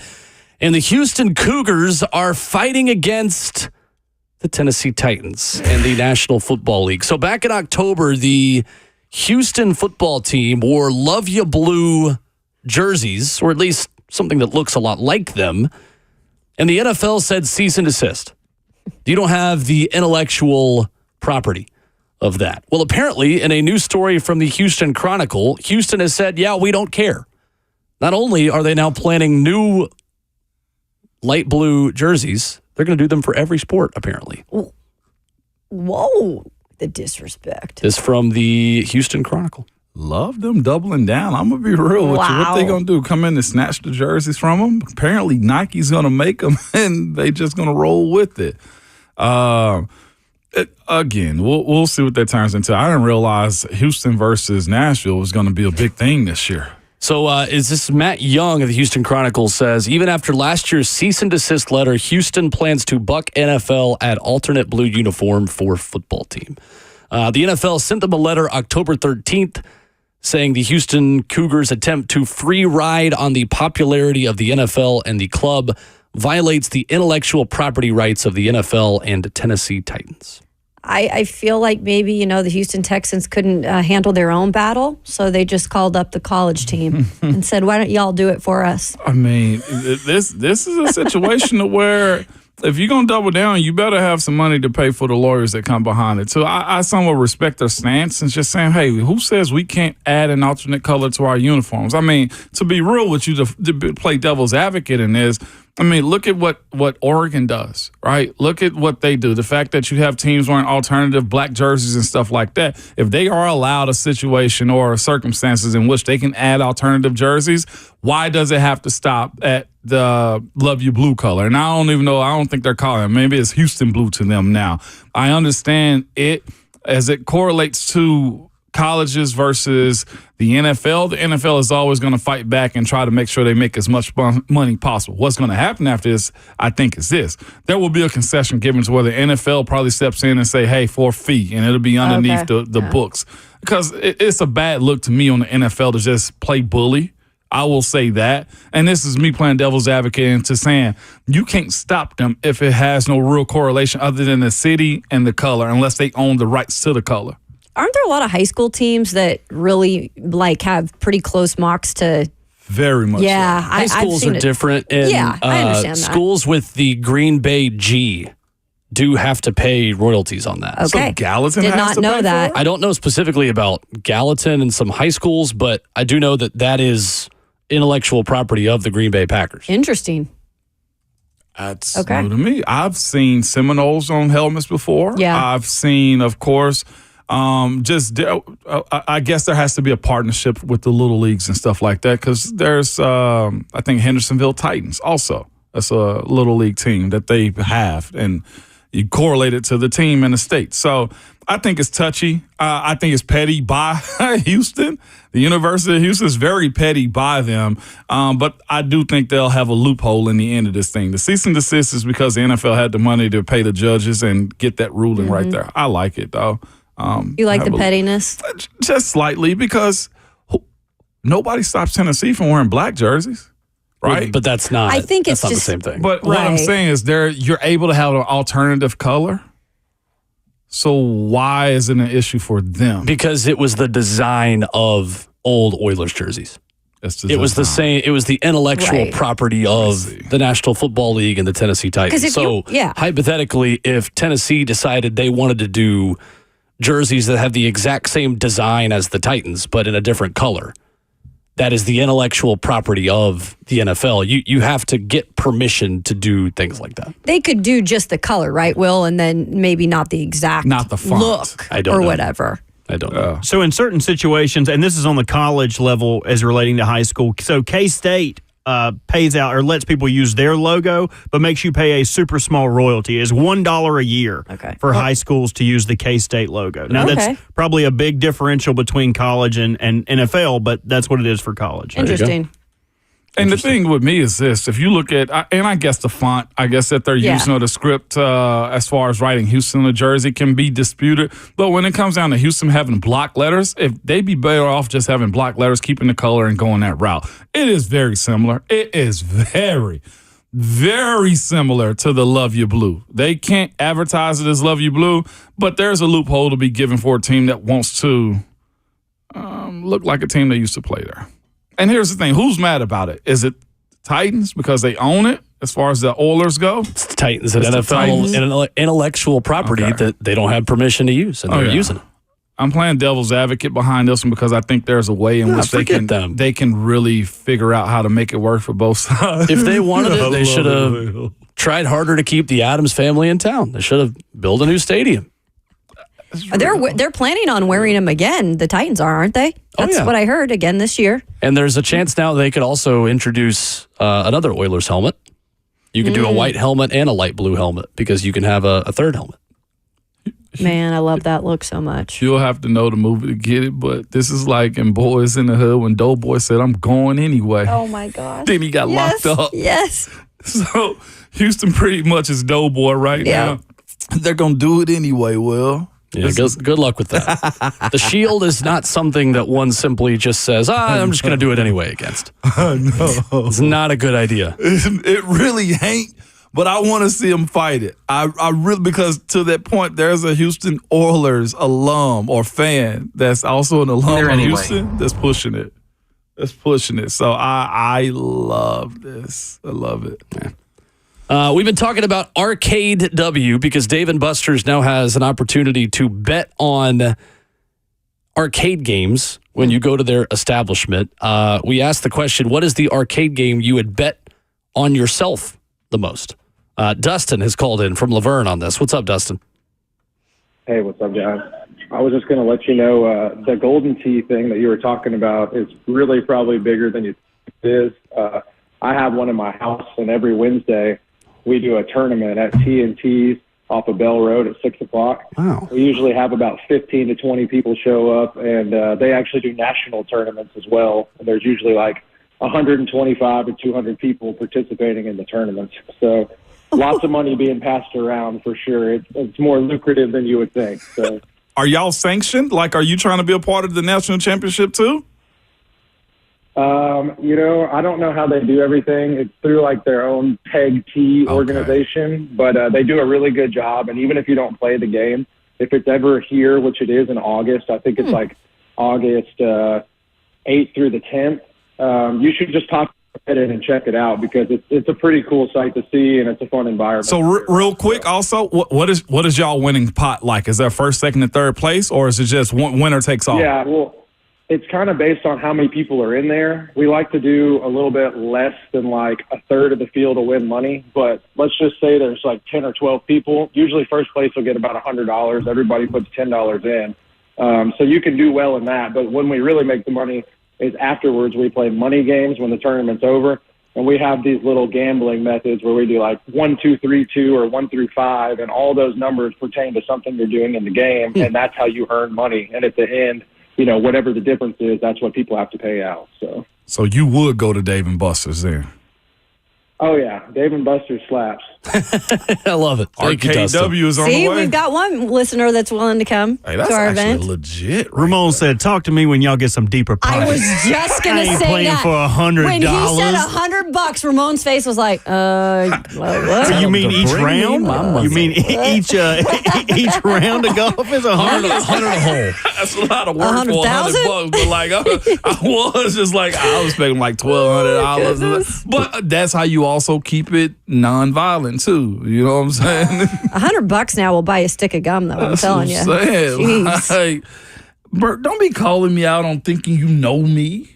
We all kind of assume that one. I just want to let you know the helipad upstairs has got your copter ready for when the show's over. Coming up next, Justin Melo will join us covering the NFL and NFL draft for the Draft Network, the Titans for Broadway Sports Media. He's going to give us where the Titans found the most value in their 2024 draft class and maybe the best chance for an undrafted player in the 8th round of the draft to make this Tennessee Titans roster. Justin Melo answers that and more next.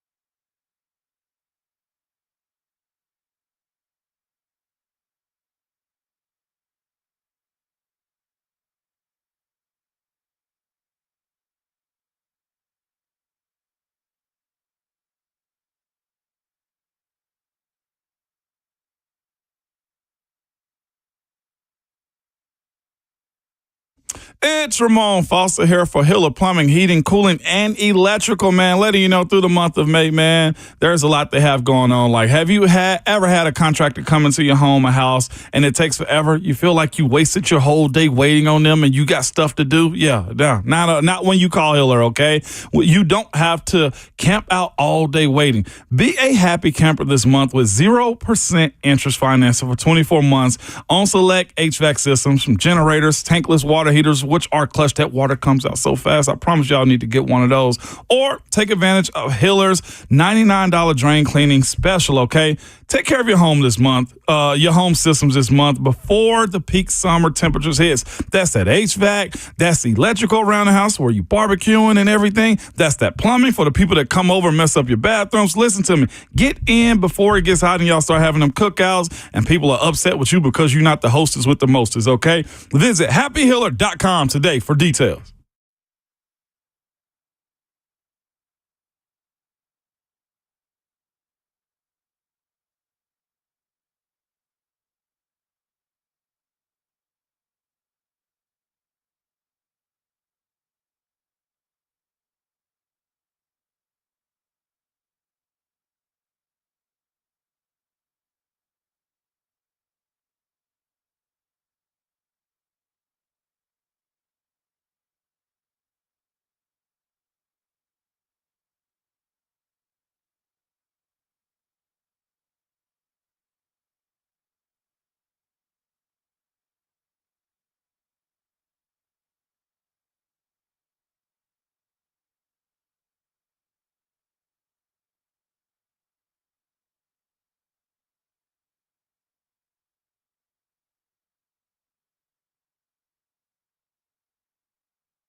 As the dust settles on the 2024 draft class, there is lots to break down, both in the first 7 rounds and in the round we affectionately know as the 8th round of the NFL draft, right here on Ramon, Kayla, and Will. Ramon Foster, Kayla Anderson, Will Bowling, joined by the Draft Network and Broadway Sports Media draft expert, Justin Melo, here this morning. What's up, Justin? How are you, man? Doing well. It's been nice to catch up on some sleep these last couple days. So it's a good time of year for me. It absolutely is. Let's start with the draft as a whole, Justin. What do you like the most about the group of players the Titans added over the weekend? Well, I thought they did a great job sort of, marrying need with best player available, right? There were some positions they had to come away with a starter, right, in 2024. One of those was obviously left tackle. You addressed that at 7 overall with J.C. Latham. One of those, I think, was a defensive tackle, an early down D lineman. You got that with Tavondre Sweat, a linebacker, an every down linebacker that could start in year 1, potentially even wear the green dot. And they got that in Cedric Gray. And then I really liked the pick of Jarvis Brownlee Jr. as well in terms of cornerback depth. So I think they did a really good job getting guys that could play right away, sort of finding immediate contributors, but also long-term starters. Justin Melo, the Draft Network and Broadway Sports Media, our guest. Justin, if you're picking one place where the Titans got the best value in this draft class, where would that be? It would be Cedric Gray, the linebacker at 106. Now, going into this draft, I'll be honest, I was a little concerned that they had such a big hole there that they were going to have to force it at some point, right? Now, we knew that wasn't going to happen at number 7, but there were a lot of sort of, mock drafts out there in the universe that had them going inside linebacker at 38. They had an opportunity to. They would have taken the first inside linebacker at 38. That happened a couple of picks later when the Green Bay Packers took Jaron Cooper. I'm glad they resisted that temptation. They went in a different direction. They stay patient. I think Ryan Carthon talked about potentially trading up for Cedric Gray. Instead, he stayed patient. He watched him fall to him at 106. This is a 3-down linebacker, explosive. He's rangy, sideline to sideline. He could wear the green dot. 3 straight years of 100-plus tackles at North Carolina, nearly 400 tackles, actually, over these past 3 years. Here's one thing that really struck me as interesting, and I think you guys will appreciate this story. Do you remember, someone asked Ryan Carthon a couple weeks ago about who can wear a green dot, and he said when he was in San Francisco, his first year, they drafted Fred Warner, and it wasn't long until he did that for them, right? He wore the green dot, started calling the defense. So he talked about finding young players that could do that. Well, in a conversation I had with Cedric Gray months ago, completely unrelated, I said, which NFL player you think you're most, you could compare yourself to? And he said, I think I'm Fred Warner of the San Francisco 49ers. So I think there are some interesting parallels there between him, his style of play, and the experiences Rand Carthon probably drew on as he went through this draft. Justin Melo of the Draft Network joining us this morning on RKW. You also spoke with the Tennessee Titans new guy in terms of the second round, and Tavondre Sweat. And I think the article that you wrote is great, and if you haven't seen it, go check it out. But, you got a lot out of him in terms of also talking about his weight and him saying, don't sleep on me because I'm a big guy. I move incredibly well for my size. Obviously, the Titans did not sleep on him. Why, though, is he such a good fit for this franchise, even with maybe some of the things and issues that were coming out leading up to the draft?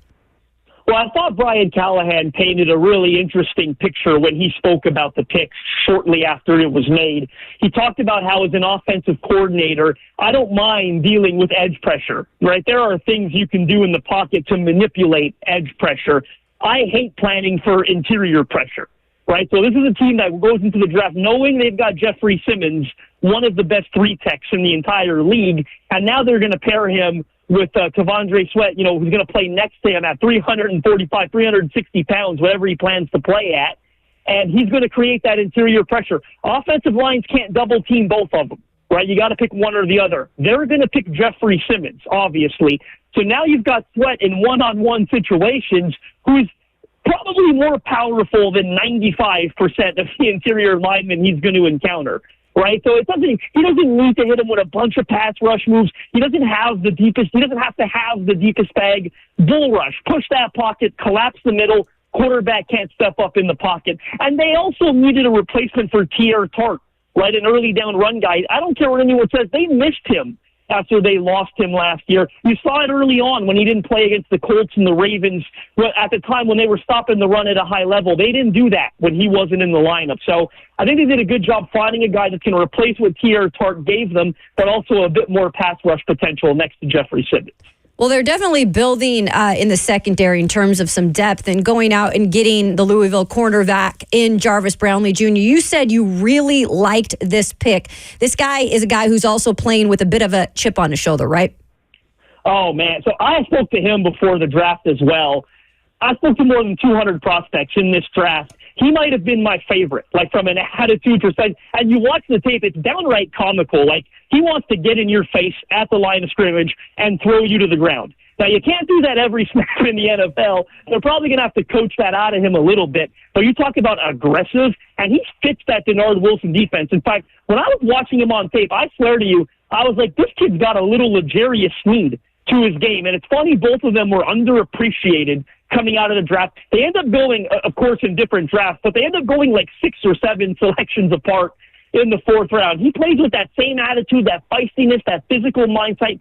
Remember when Denard Wilson first got the job, he said, when someone asked regarding his identity of the defense, no one was ever successful defending anything, right? We're going to be aggressive and we're going to take it. I mean, Jarvis Brownlee Jr. fits that to a T. He's got some inside-outside versatility, played a lot at the boundary early on in his career. He's played more nickel lately. That's where I think he'll play, given some of the weight, height, arm length, wingspan limitations. But this is a football player I love. He's going to be their number 4 cornerback in week 1, will be my prediction. And that means he's going to play a lot of football throughout the season for them.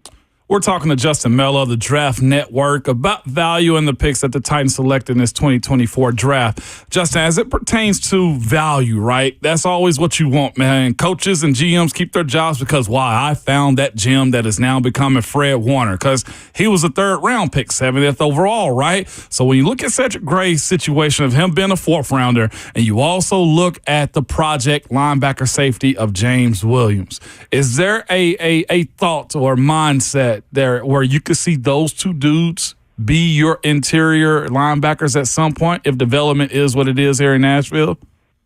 Well, I'm significantly more confident in Cedric Gray's ability to do that. I think he's going to go into this summer and face a training camp battle, you presume, with Jack Gibbons and maybe Otis Reese. I like Gray's chances of winning that battle, right? He's the superior athlete among the 3 of them.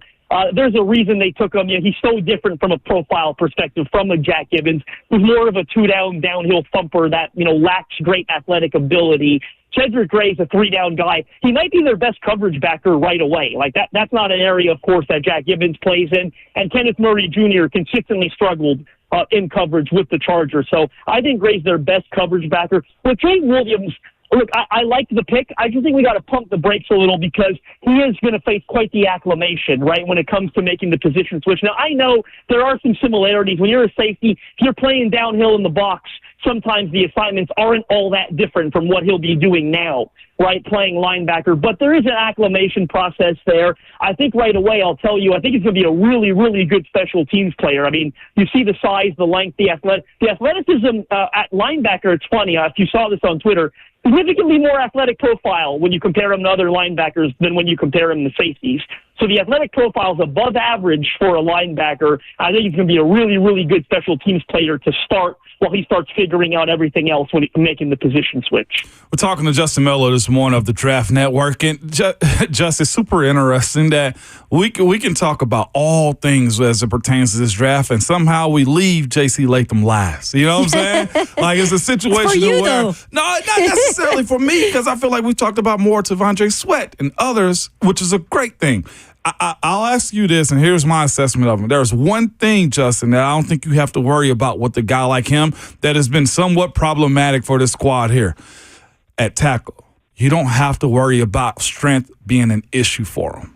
Is that where you are on him, either playing left or right, to say at minimum, we know he's going to be able to hold his ground better than others. Speed off the edge, okay, we'll get there. And handling left tackle, we'll get there. But strength is not an issue. Oh, and he was the strongest offensive tackle in this class. And you saw that through the measurements before you even got to the tape, right? Like strength, a height, weight perspective, the 11-inch highest hands, 95th percentile compared to other historically, right, compared to other offensive tackles. He was the strongest tackle in the class. He was the best physical specimen. I mean, you talk about a guy that's 6'5", 345, and played with the athleticism. I know we didn't get the testing at the combine, but I thought on tape he was an easy mover for the most part. He's a great athlete for his size, and I think the testing numbers would have reflected that. No, he is plug and play. I'm so excited about this kid. I've actually been working on a series I can't wait to unveil to Titans fans. I haven't told anyone this yet. I'll tell you guys now.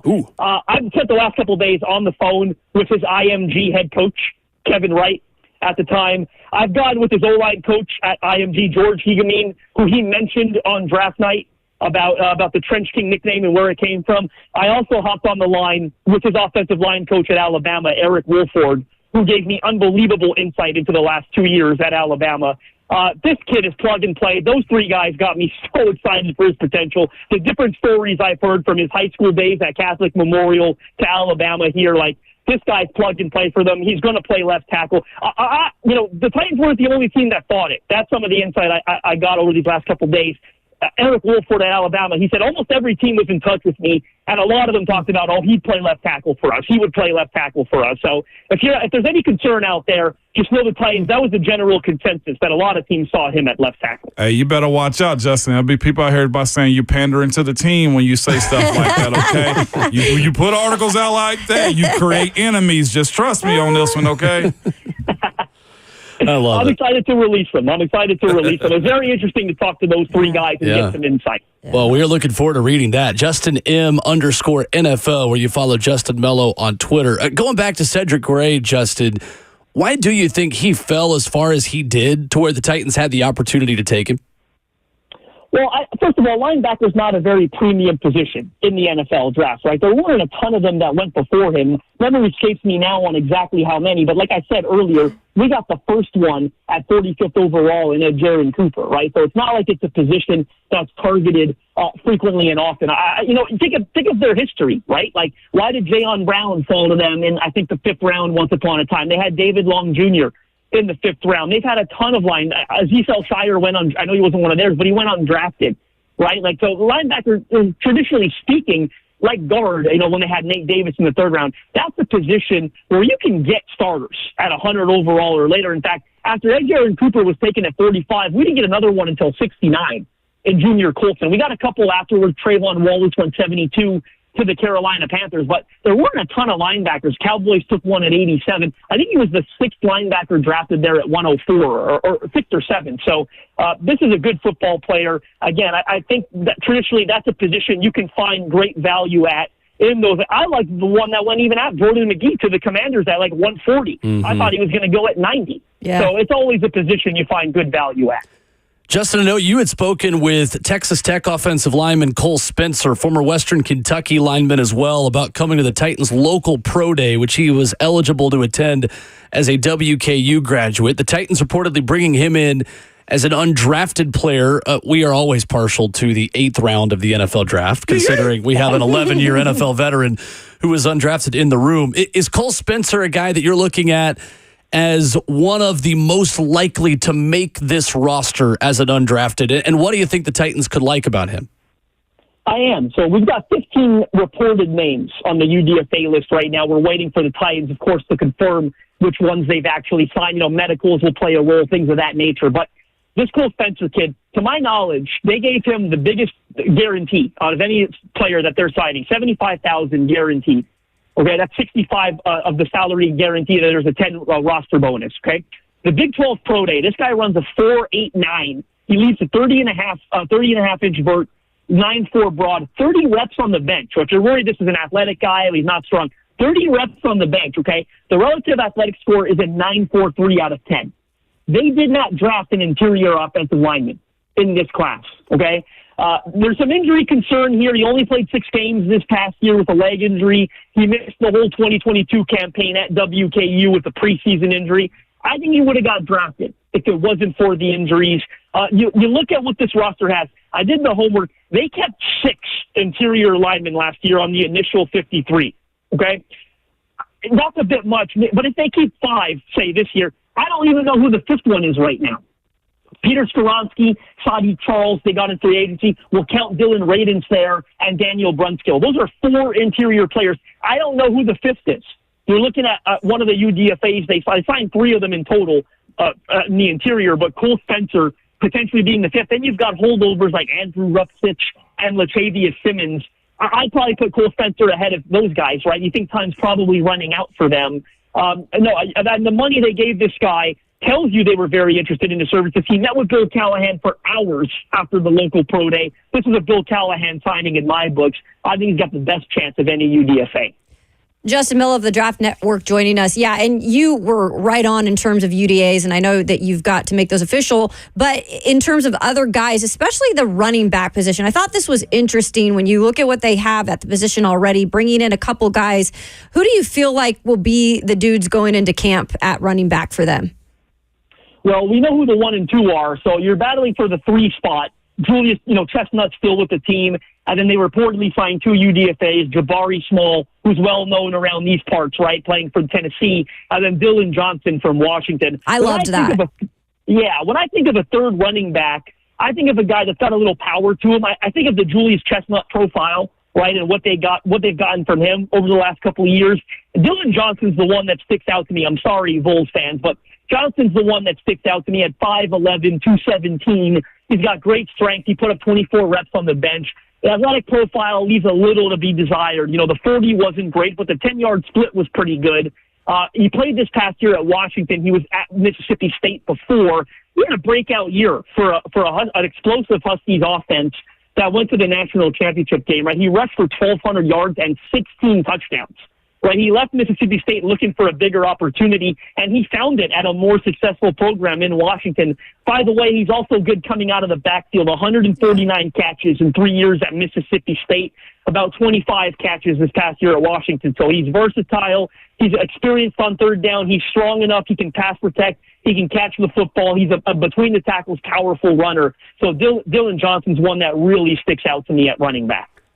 Justin Melo has been our guest. Draft Network covering the Tennessee Titans as well for Broadway Sports Media at JustinM_NFL. A must follow, especially if you love the draft. And if you're listening to us, you probably do. Justin, great stuff as always. Thanks so much, man. Man, I can't wait to read your article too on JC.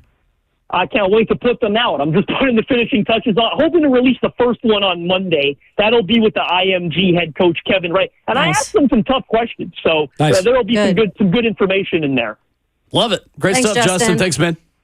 Appreciate you guys. Take care now. Yes, sir. There's Justin Melo with us this morning, the Draft Network, Broadway Sports. Coming up, want to get more into that conversation of undrafted players, what they expect. I love this Cole Spencer kid. And I'm interested what the 11-year NFL veteran who played his position thinks about him. We'll do that next.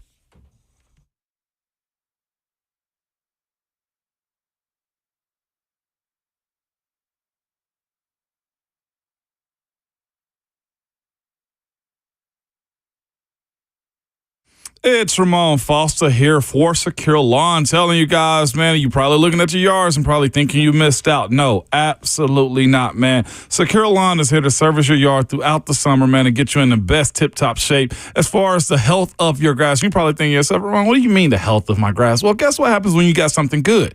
Weeds like to weed themselves in. That can be people, but this time it's grass, okay? Get Secure Lawn over to your house to handle your flower beds because, yes, weeds can still grow through mulch and have it just looking unsightly. I went by somebody's yard the other day, man. I saw weeds as high as the bushes in their doggone flower bed, okay? That is not okay. So whether you live in Williamson County, Wilson, Sumner, Davison, all across Middle Tennessee, they will get to you however they can. They also have live chats on their website at securelawn.com and will give you an estimate in a matter of minutes, or they're very personable because they've been here in this area for over 20 years. If you want somebody to come out to your house and review your yard and flower beds on what you need, they will come out there personally also. No contracts to sign. If you like them, you keep them. You don't leave them. That simple. Simply call 615-893-8455 or go to securelawn.com.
RKW on 104.5 The Zone, wrapping up hour number 3. There is a new Tennessee Titan in the undrafted realm that could fill a major need. And Justin Melo of the Draft Network and Broadway Sports Media, who crushed it with us just a few minutes ago, mentioned him. I think Cole Spencer makes this roster, and I think the Tennessee Titans desperately want him to make this roster. Talking about 30-plus reps on the bench press, a 4.87 40-yard dash. I get it, right? You've got to not just test well, you got to actually be available on the field. But Ramon, for an undrafted guard like this, I know you've watched him a little bit. What do you like about this kid? His attitude.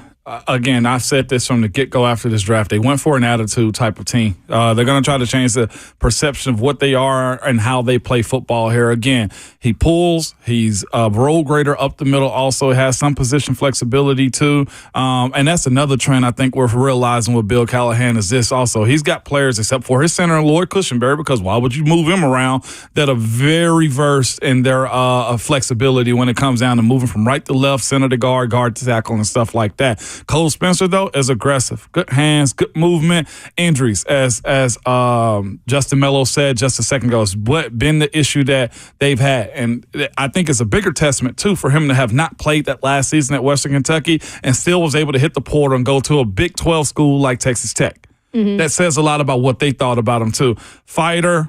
One of those guys that you got to have on your roster. And, of course, the financial commitment to him. I got to find Rand's contact or something, figure out how in the heck did this dude get $75,000? $75,000. Yeah, definitely got the most money. That is significant when you look at indicators of who's going to make the roster and who might not have as good of a chance. That's a sizable investment. Mm-hmm. Yeah, it is. Yeah, you mentioned the injuries, and Melo put in his article. There was that preseason one that caused him to miss, I think, the entire 2022 season. And then there was one in 2023 where he, I think, had 6 games played and then obviously was injured. So if he comes in, is he a guy who's going to be, depth position at a guard position? And then my other question to you is, what are they then doing about the center position? Because right now, behind Lloyd Cushenberry, the starter, there's no depth there. He's got his depth in general to start out with. His growth is going to be gradual is where you got to look at him. The one thing that you'll see out of a guy like him in his position is this, to me, is, again, strength. If you got strength, that's a great starting part as far as his offensive line goes. He's a dude that hit 31 reps on the 225, but the thing behind him is this, his lower body. Where is that at? How strong have you gotten that post injuries and stuff like that? That's the only issue he'll have for himself in a situation to where, and I remember looking him up. I'm looking at an old video now where I was, and when I stopped, the thing with him was this, as it pertains down to him being able to help. Cole Spencer helping Texas Tech. He was supposed to be one of the attitude guys to help move that offensive line forward. But, of course, injuries got a guy like them. Right. You see value in dudes like this because, again, $75,000 to an undrafted guy is still a drop in the bucket to NFL teams. You looking at this and say to yourself, now I know Dylan Radins has competition up the middle. Now I know that the left side is going to be pushed and there shouldn't be a major drop-off and we shouldn't have to overspend over the collection of reserve guys on this offensive line. Great move by the Titans to get a dude who's local, has a lot of that P-word potential that you can see down the line, whether it's midway through this season or even next year, as it pertains to his play. Yeah, if Cole Spencer can learn how to play center, that's the question mark. Get ready to learn active roster, buddy. But that's the thing. Bill Callahan has showed until he find his 5 starters, right? Well, that's one thing we look at with DeJuan Jones out of Cleveland.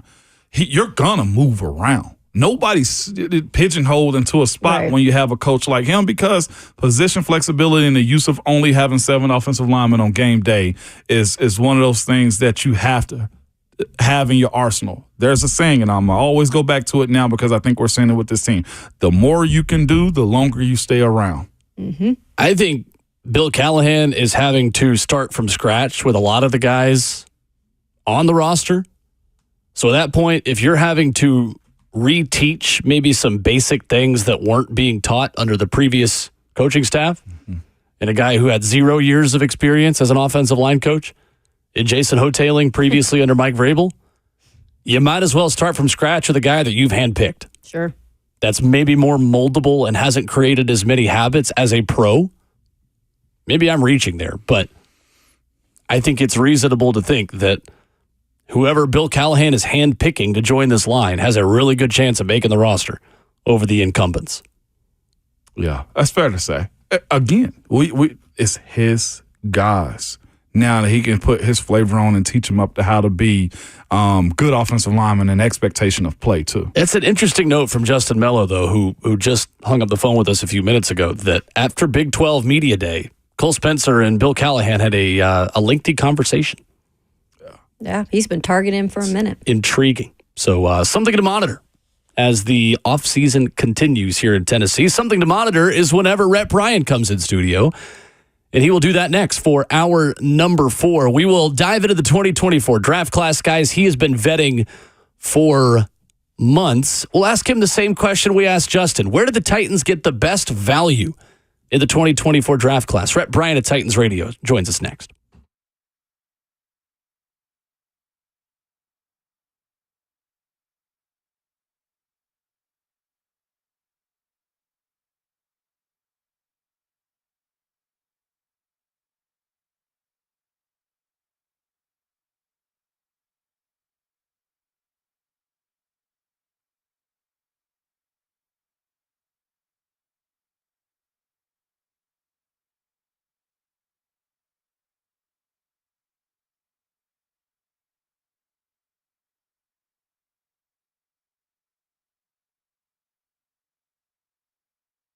Nashville is such a great place to live. We have great sports, great entertainment, great restaurants, and we also have one of the top volume 4 dealers in the country right here in Middle Tennessee. That's Two Rivers Ford. If you haven't checked out Two Rivers Ford lately, shame on you, but they've pretty much got something for everyone. If you're a business owner, Two Rivers Ford has a commercial fleet division, an entire team dedicated to getting your work trucks and vans for the best price and the best financing. And they deliver what you need quickly because they know time is money. And did you know that Two Rivers Ford also have a mobile experience division? Well, yes, it's 2024 and everything comes to you now. Well, Two Rivers Ford also comes to you. If you need maintenance on your vehicles, they'll perform basic maintenance like oil changes or new brakes right at your home or office. Or you can schedule a pickup and delivery service. Two Rivers Ford will come pick up your vehicle, leave you a loaner, service your vehicle, and bring it back when it's ready. And guess what all this costs you? It's the exact same price you pay at the dealership, okay? So when it comes to purchasing a vehicle also, Two Rivers Ford has a team of experts for every type of vehicle, from electric and hybrids to Broncos to work trucks. You're always in excellent hands with the Two Rivers Ford sales team. And in case you did not know, the sales team at Two Rivers Ford doesn't work on commission. They're there to service you and answer your questions, bring you a vehicle to your home or office to test drive, whatever you need. They just want to make sure you experience the best it can be. There's a reason Two Rivers Ford has been around for over 4 decades, okay? Two Rivers Ford, the South's most trusted Ford dealer.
What's going on? 9 o'clock. Good morning from the 104.5 The Zone Studios. I am Robert Walsh. Pred still won on the road. Win it 2-1 to take the series 3-2. Game 6 back here in Nashville on Friday night. The Canucks' 92 shots on goal are the second fewest in NHL history through the first 5 games of any post-game or postseason series. Speaking of forcing a Game 6, the 76ers snuck out a win over the Knicks, 112-106 in overtime. Knicks led by 6 with less than 30 seconds to play, but Tyrese Maxey forced overtime, hitting a big 3, securing the and one, knocking down another 3 as time expired. Maxey finished the game with 46 points, 5 rebounds, and 9 assists. And the Rams signing the giant killer, Boston Scott. Scott played in 15 games for the Eagles last year, but only rushing for 86 yards. For all your foundation repair and waterproofing needs, visit USSTN.com. Breaking news at once on your home for the Titans and the Vols. Now to Rhett Bryan on with RKW on 104.5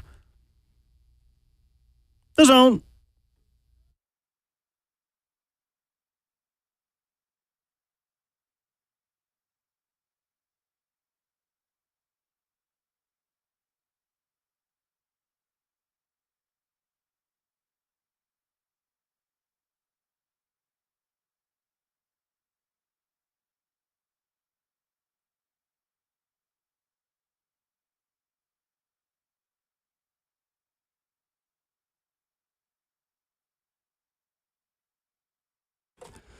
Fourth and final hour of the show. RKW rolls on into the fourth quarter, and this show plays its best ball in the fourth quarter.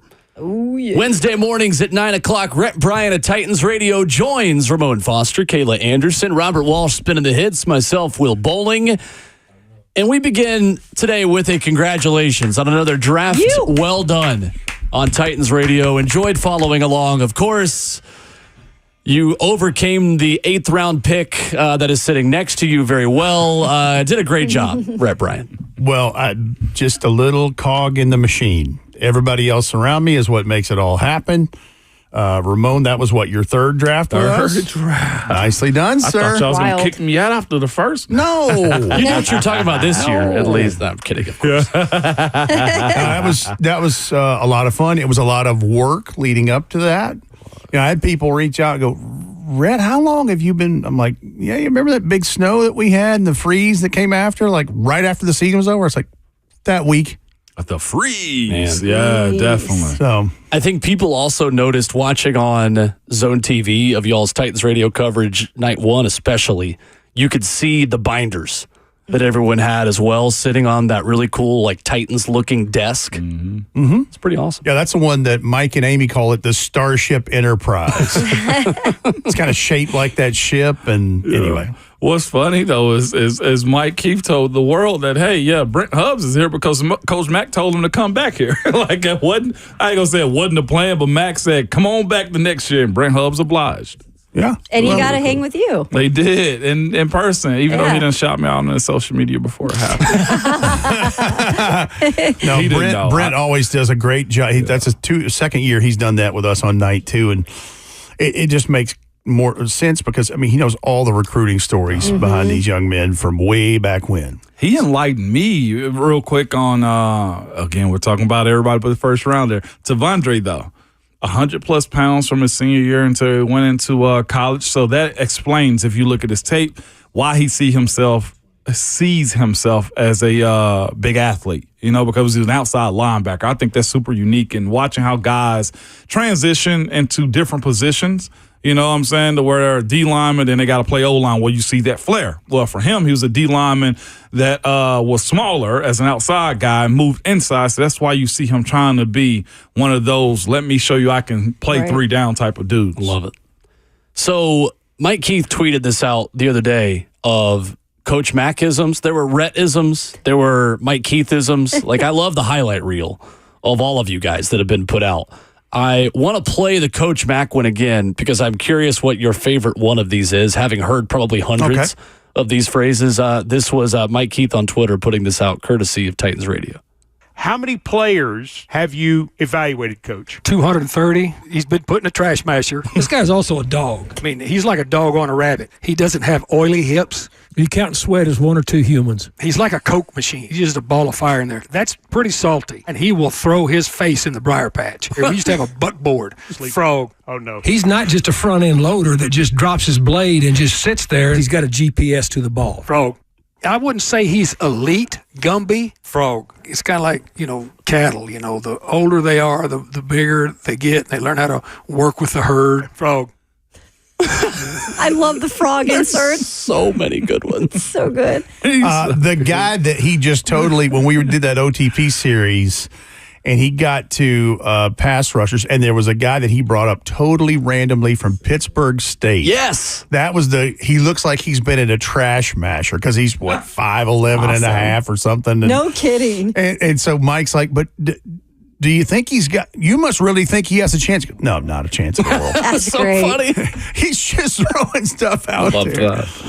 And then Mike asked what the nickname of Pittsburgh State football was too, and Coach Mack asked, and Mike immediately knew, and Mac just goes, "I love you." That's the thing about Mike is the retention level. Oh my gosh, so he easy. is a cerebral freak when it comes to that stuff. It's ridiculous. There's only certain people you can say this to, or people that can actually say this to, and it's usually big human beings that get paid for a sport. But body like a Coke machine is crazy. That's a pretty good one. Out of this world, right? What was the Gumby one? Well, he's talking about pass rushers, and so I can't remember if he said the guy was or was not Gumby. Yeah. But bending around the edge like Elite Gumby. Yeah, like Gumby and Pokey, that. the old cartoon, and he always mentions that, or he mentions motorcycle lean to lean down, because Harold Landry does that with regularity, right? And then when he's talking about oily hips, he's talking about a guy that it's usually a DB that he's talking about going in transition and in phase. With Quinyon Mitchell you're speaking about at that moment. I think you're right. I think it was Quinyon Mitchell, yes. But you really visualize that. Like if you really think about all those things he says, and then you can picture it without even seeing it. 100%. To a T.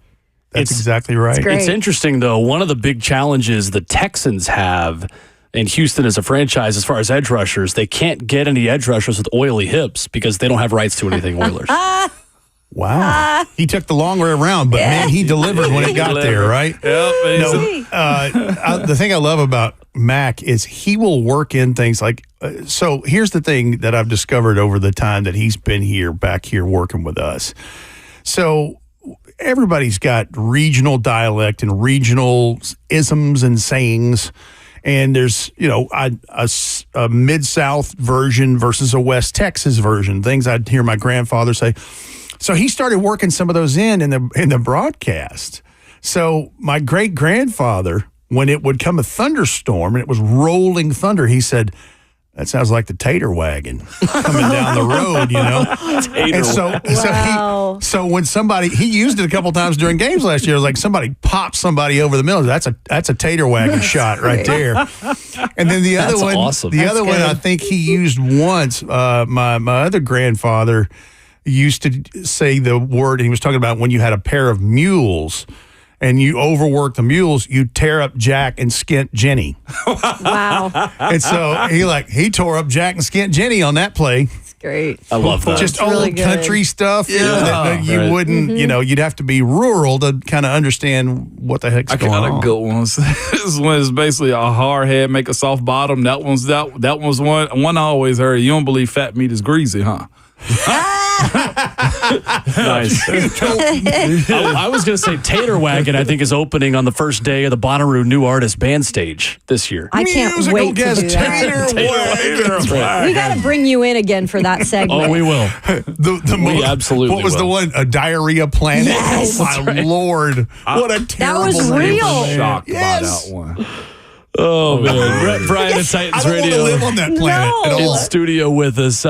Rhett, as you look at this entire draft class, we'll get into each player coming up as our visit with you continues. But the question we've been asking this morning, where did the Titans find the best value in this draft class? Is there one place specifically you feel like was the best value pick the Titans were able to make?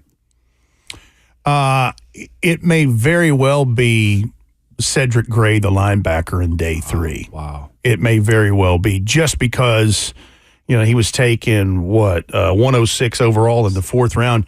I think he's going to be a starter for you right off the bat. I really do. I feel like they got value throughout, but I think if you're pinpointing one thing, you can go right there.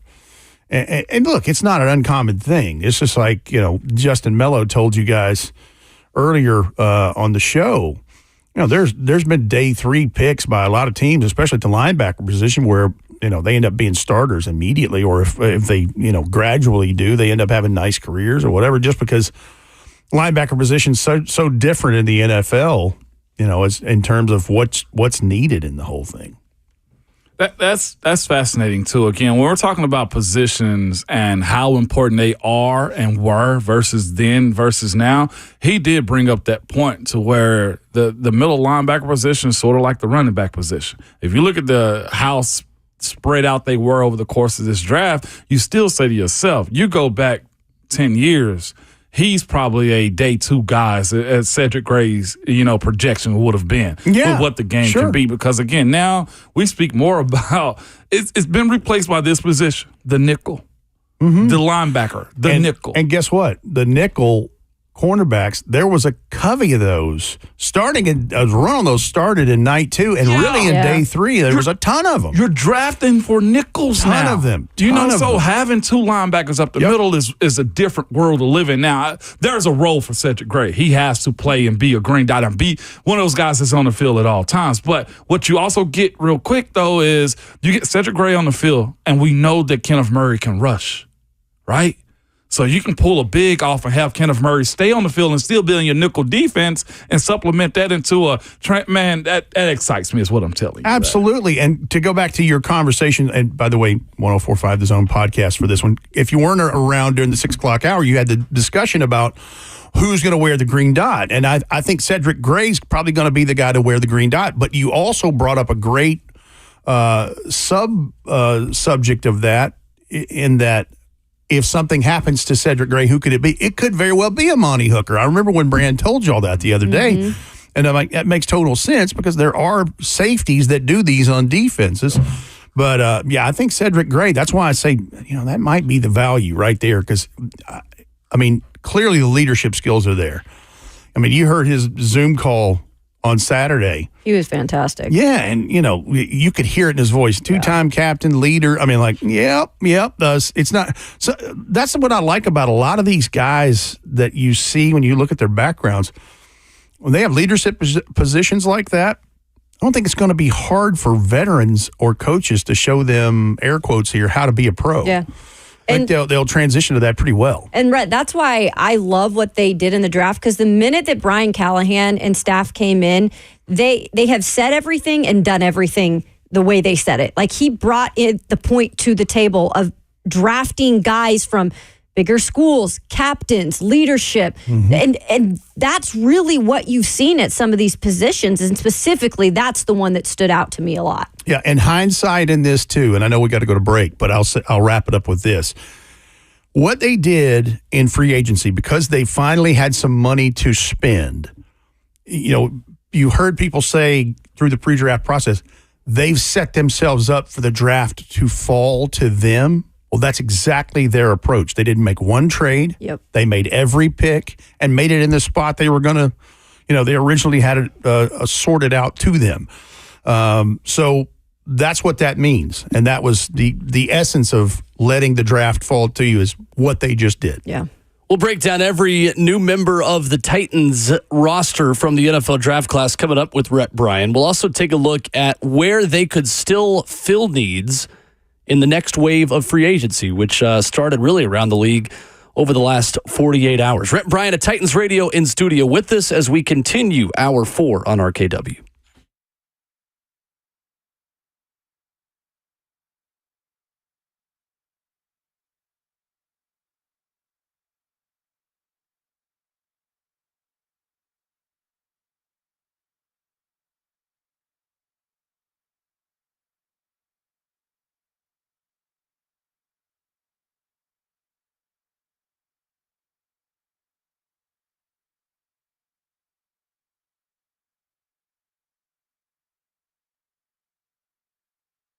Fellas, if you're feeling tired, noticing a lack of motivation and drive, or weight gain and loss of muscle mass, these could all be signs of low testosterone levels.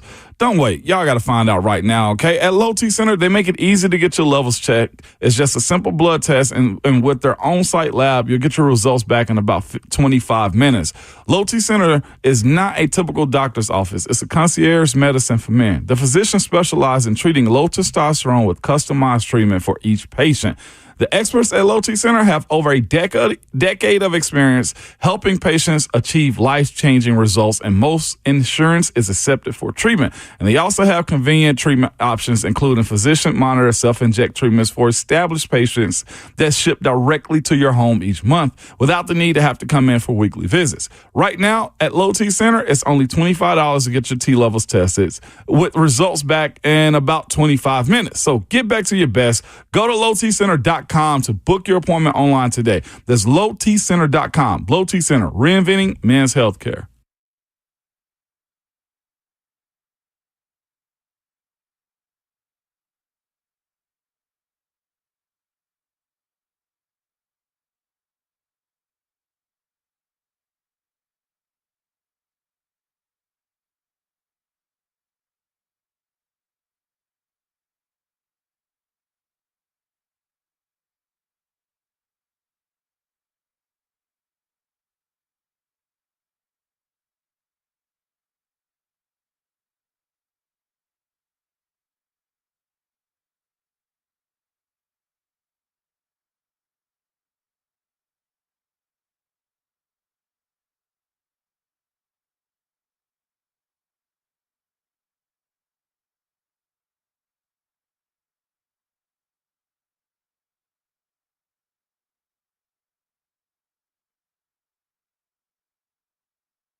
Last to break down the Tennessee Titans draft class, and we break down all things Titans and NFL Wednesdays at 9 o'clock with Rhett Bryan of Titans Radio. Ramon Foster, Kayla Anderson, Will Bowling. The show is RKW, and I feel like we're getting ready to watch an old NBC version of Saturday night's main event, WWF style in the 80s. Coming up tonight in the main event, the Macho Man, Randy Savage, takes on Jake the Snake Roberts. I love this song, man. But I mean, WWF used this what it for was? Saturday night's main event, and he's right. No kidding. Vince McMahon would do the voiceovers of this, and you thought he was going to have a stroke, and he's like, that is tonight in a steel cage. Much better voice King acting Kong than Bundy. Me over this music telling you to subscribe to the Ramon, Kayla, and Will podcast wherever you download. Heck yeah. It also sounds like the intro to Barry Gordy's Last Dragon, too. The Last Dragon. Mm-hmm. Leroy. He catches bullets with his teeth. So, gotta see it. Ryan 23. Rhett Bryan in studio with us. Ramon keeps mentioning, and it's a good point, that kind of like last year, we're talking more about the second and third picks the Titans made than the first pick. The same way Peter Skronsky wasn't talked about as much as Will Levis. We're talking a lot more T'Vondre Sweat and Cedric Gray than we are J.C. Latham. So let's start with J.C. Latham. A little bit more time to react to that pick, obviously, since it was Thursday and not Friday or over the weekend. But as the dust kind of settles on that decision of what he said, what Rand and Coach Callahan have said, what do you like about him and the guy the Titans are adding? Grown man, despite being just turned 21 years old. He'll be 21 his entire rookie season. And first thing I like is how they just immediately like, yep, he's going to left tackle. Mm-hmm. And, he played it at IMG Academy, and, he was recruited to Alabama with that, but ended up playing right. He's a massive person. I think he's, and by all indications, is a really cool guy from what I can gather. I just like the fact that, he comes from a super Power 5 program. And of course, Nick Saban's going to say some good things about him, but a lot of that was unsolicited, when you saw his selection and his reaction to it. I'm just excited for him to get plugged in right there next to Peter Skronsky and the man that Rand calls Big Coach, Bill Callahan, to start the tutelage in this. I don't know. I like it. It looks like pedigree player, looks like pro, looks like, passes the eye test. And then T'Vondre Sweat, my Lord, what a human being. I mean, good Lord. That's, we're talking about two guys right there. And Rand talks about this often. Coach Mack, too. He's like, the Lord don't make guys like that very often. And I'm like, no, he doesn't. They do not. They're two big bears on two legs. And I think it was interesting on the T'Vondre pick. Immediately, we had Bill Callahan on Friday night, Brian Callahan, excuse me. And, he immediately mentioned, we believe he's a 3-down player, even though he was mostly a 2-down player at Texas. And I think couldn't be anybody more excited in that building than the defensive line coach, Tracy Rocker. That was his guy. Yeah. And Tracy, he was pretty good prospect himself. So, I mean, he'll teach him the way.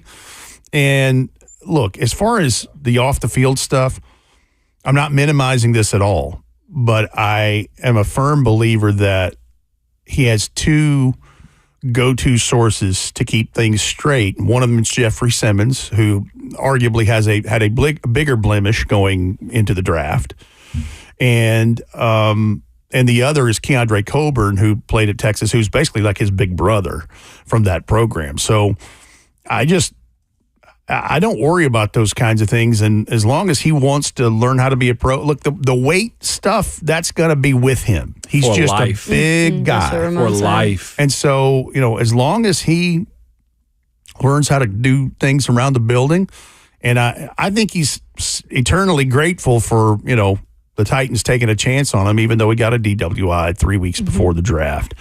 And I'm interested just to kind of see how all that plays out. And the other part with him, too, to hear Rand tell the story and Brian Callahan tell the story that, he had the top 30 visit a couple days after that happened. And so, the feeling just wasn't right because that was a fresh thing that had happened to him. And so what did they do? They hopped on a plane unannounced and went to see him and Mama in Huntsville, Texas. That's how many teams do you think do that? I don't think a lot of teams, unless you really believe in a player. And I think there's some risk reward involved in this, and there is with any of these guys because you don't know. Yeah. But I think that was the way they could make sure how they felt because what they saw on film and on the field, that they like that part.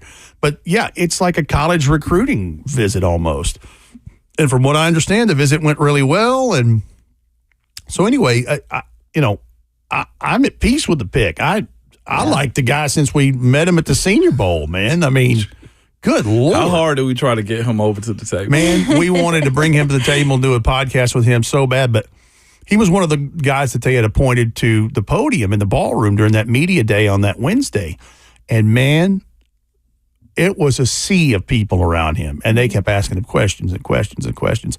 And some of them was long enough. I went to go check on Ramon, and Ramon he's like, yeah, he's still tied up. And so anyway. Because I don't know these people. Some of the questions I heard around dumb. Okay, like, Look, all right. Hey, Devondre, what's your blood type? Yeah, like, bro, shut up, man. We actually trying to do some cool stuff What's over your here. blood and you want to ask him, like, how tall are you? Well, you're 5'11". Guess how tall he is, okay? Like, God. You should have just went up and grabbed him. A 5'11" draft analyst is a I try to be respectful. And he wanted to come, and Tavondre wanted to come to the table. He did. Ramon is good at moving defensive linemen where he wants to move them. The media relations folks were like, yeah, he's done. Yeah, like, okay. And he needed to be done at that moment right there. He did, and it's too. fine. And it's fine. We just get him up close and personal. Because now he's here. So here's the thing, Rhett. I want to ask about this, and it comes from a different team in the AFC South, but it's super unique and just why you had to make these moves to change your profile a little bit.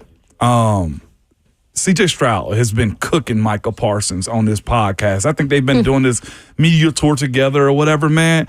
And CJ Stroud said something, right? And I was just like, oh, crap. Okay, this is why you got to keep up with the arms races. Micah Parsons was saying how the AFC East was that good, and CJ Stroud was like, what? He was like, do you even watch football? Like, he really went at him. It's like, truth be told, he's like the AFC North was because they had 3 teams in the playoffs. He said, and I'll be honest with you, AFC South is probably better than the NFC East right now. He's biased because he's a quarterback in it.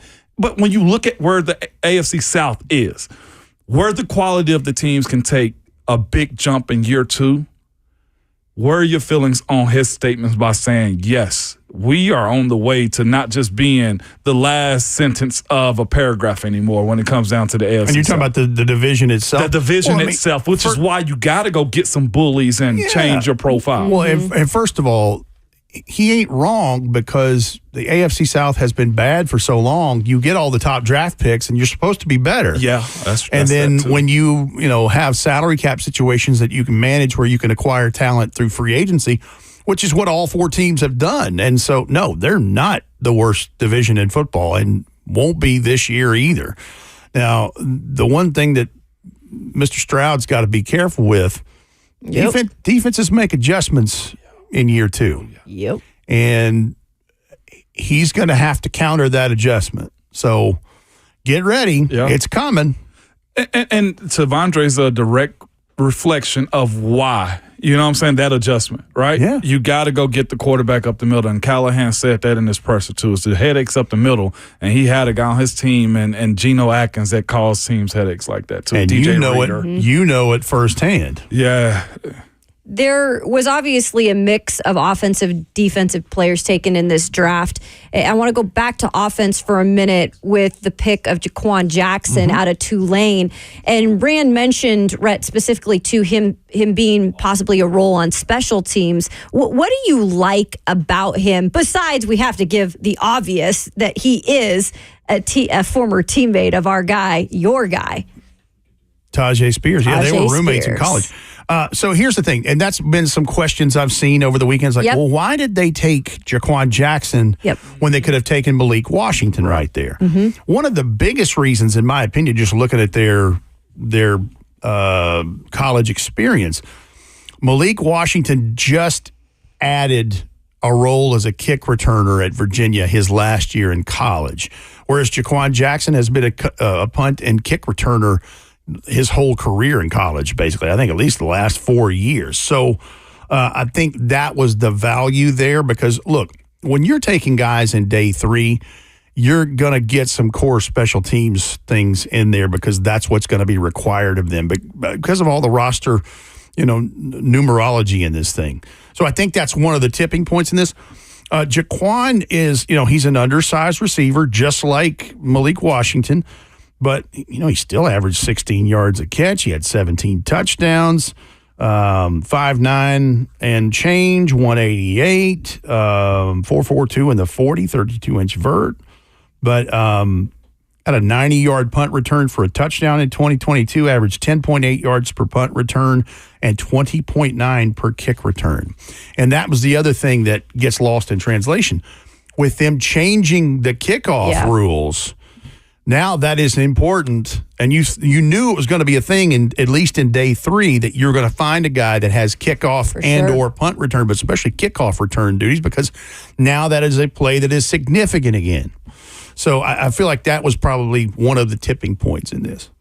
Rhett Bryan in studio with us, Titans Radio at Rhett B Tennessee, of course, where you find him on Twitter. Rhett, Jarvis Brownlee in the 5th round, pick number 146 by the Tennessee Titans. 48 career games, 37 starts, 6 interceptions. Justin Melo of the Draft Network told us in the last hour that it's downright comical how in your face he wants to be at the cornerback position.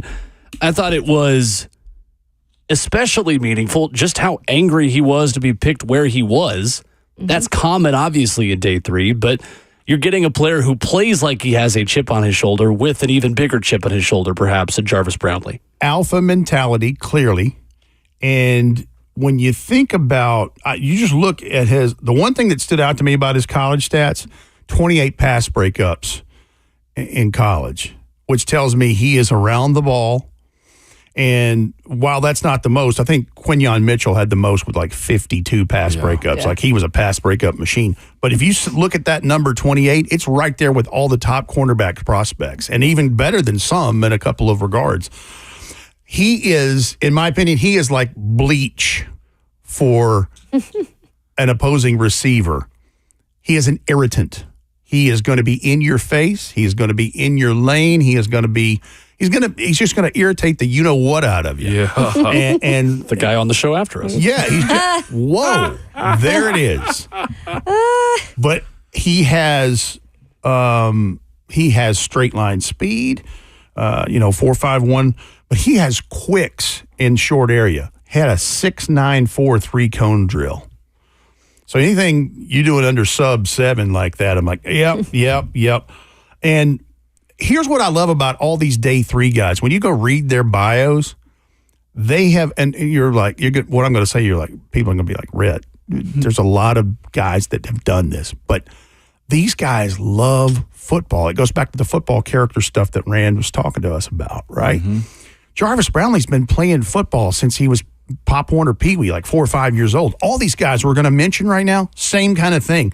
He played in the after-school program that Luther Campbell, the 2 Live Crew, created down there in Florida, that Liberty City Optimist Club. Yes, sir. He played with Tutu Atwell in youth football. Oh, that's awesome right there. So it's ingrained in him. He loves football, but man, he is going to irritate the you-know-what out of people playing them. He was one of my favorite picks in this for a day 3 kind of guy. I liked him and his teammate, the running back, Isaac Garendo, who went to the 49ers. That is a perfect place for him. Oh, my gosh. There's a lot of Miami love in this draft class because you do have Jarvis Brownlee, who is from Miami Gardens. You have Ed Reed's nephew in Jaquan Jackson with obviously the Miami connection there. And then you have Miami's James Williams, safety / linebacker, 242nd overall pick, who said he played around 220 to 225 pounds in college. He's up to 228 and weighed in at the NFL Combine at 231. Interesting project for Frank Bush and for Denard Wilson at the linebacker position. He is one of the he may be the most interesting selection in this Rand Carthon draft class. And I think what they're going to do with him is use him as an overhang guy. Like he may play a little safety, but I think they'll use him as an overhang linebacker and use him in packages that way. Long prospect. You mentioned 6'4" and played around 220 weighed 231 at the combine. Wing is 81 1/4. So yeah, and let me tell you this. He's seen some stuff. He and Jarvis Brownlee both, from where they're from. James Williams saw his mother murdered when he was 5 years old. Goodness sakes. His father shot her 10 times. Jeez. His grandmother raised him. And so, these guys have some stuff in their backgrounds that, not the average Joe's got. And I can't help but think that that's where some of the survival skills, the innate toughness, adaptive, and all of those things. Goodness. But this James Williams, and he was a 5-star recruit, y'all. He was a top safety recruit in the country. I think one outlet had him one spot behind J.C. Latham coming out of high school, which is incredible. Yeah. And he's the highest rated, and this is the one that got me. He's the highest rated prospect to ever come out of Broward County, Florida. And there has been some That's a good one. right to come out of there. Wow. Goodness sakes. One more prospect, Rhett, Jalen Harrell. I know another Senior Bowl guy that you liked. 6 out of the 7 of these guys in the Senior Bowl. And just incredible. I mean, Rand Carthon and Brian Callahan weren't even paying attention. Like that, I don't even think they knew the Senior Bowl was going on. I'm being very sarcastic because they were so busy building a coaching staff. Right. 6 out of the 7 of them from the Senior Bowl. Jalen Harrell, a guy that played some championship football last year. 2-year starter at Michigan, 6'3" and change, 250. Wing on this guy, 81 1/8 inches, 37-inch vert, 9'10" broad. I think they will have him in here because he has 11 quarterback sacks, 2 forced fumbles, 3 pass breakups. I think they'll bring him in here as a situational guy to start out. And I'm sure that he'll probably play teams. Yeah. Powerful hands on this guy, but I think he could be a sub-package rusher. Like the Steelers use Quincy Roche. Yeah. That kind of role. Absolutely. That kind of role. But yeah, it's a nice draft class. And again, I think Cedric Gray leads the charge in terms of overall value for what I think he's going to end up being production-wise. And I harped on third round pick throughout this whole process. Honestly, I felt like he was a third round pick. That was what was so wild, them not having that, even, not deciding to trade down. I just felt like, man, this was a third round guy. Well, and forgetting he's 4th. Let's take it a step further. With who they took at 38 with Tavondre Sweat, there are some people that said, well, that was a reach at 38. Because they didn't have a third, I don't think he would have been in the I think somebody still might have taken him in the second round if it was not the Titans, regardless of what had happened 3 weeks before the draft. But so rookie minicamp next week. Woo, come on. Let's go. Rhett Bryan with us, courtesy of Titans Radio at Rhett B Tennessee, where you find him on X. Rhett, thank you as always. Glad to be with you. Coming up, midweek motivation, Inky Johnson wraps up the show.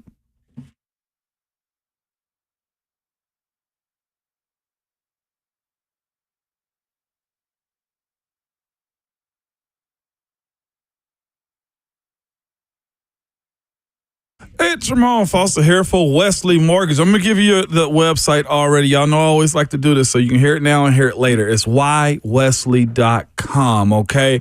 And the owner, Chuck McDowell, man, if you ever ran into him, because he's always around, you'll realize when you first start speaking to him, he's a Nashville native. He cares about this community and is proud to serve it. Chuck also reinvests in the people and the places that make Nashville such a wonderful place. And while other mortgage companies, they are downsizing, Chuck McDowell and the Wesley Mortgage team, they are rapidly expanding in Nashville, keeping people working in a career that they love, and they will love to have you join their team, which is why I gave you the website earlier, okay? Chuck and the leadership team at Wesley Mortgage have a support system in place to help you succeed in the mortgage business, ensuring your loans close on time, making sure you get paid, and giving you back the time to build your business and bring back the fun to the mortgage profession. With unique opportunities with the Tennessee Titans and the Music City Grand Prix, they make closing deals and building relationships fun again. again. So if you're in the mortgage industry and you're tired of the grind, tired of the pressure, and tired of just micromanaging everything to make sure your clients get handled correctly, you owe it to yourself to visit whywesley.com.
Well, there was a professional sports franchise yesterday that set a new attendance record in its stadium for the weirdest possible reason.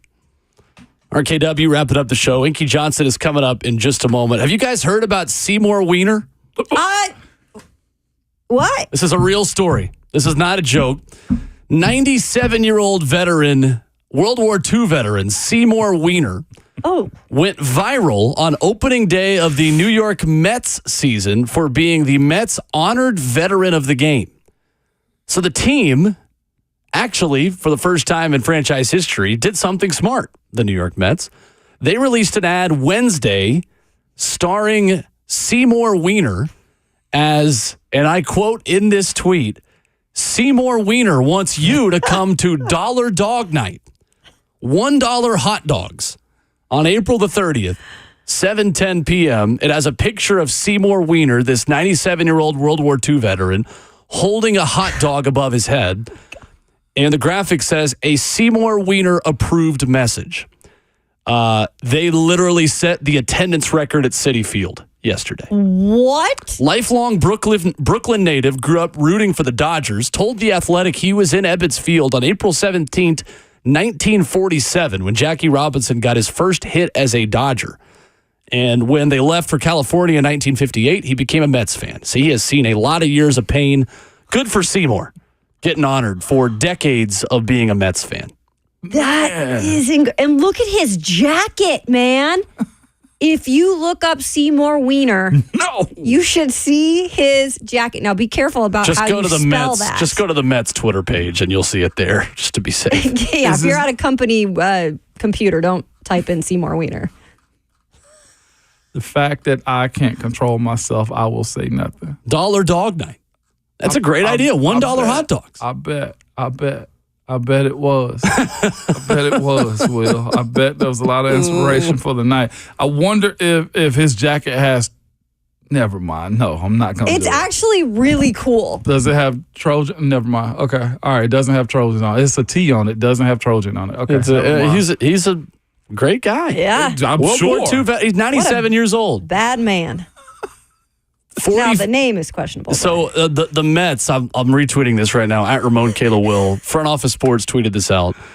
Said, the Mets had their Dollar Dog Night last night. The team ordered 70,000 hot dogs in preparation and brought in an additional refrigeration truck. This was the record, wasn't attendance. Fans purchased 44,269 hot dogs, which is a franchise record. The Mets put on their Jumbotron a new Citi Field record. You made Seymour proud. Seymour Wiener, baby. You know what? And thank you for your service, That's sir. awesome. My grandfather also served in World War II, and that man's a bad boy right there. Is. Yeah, That is a bad man.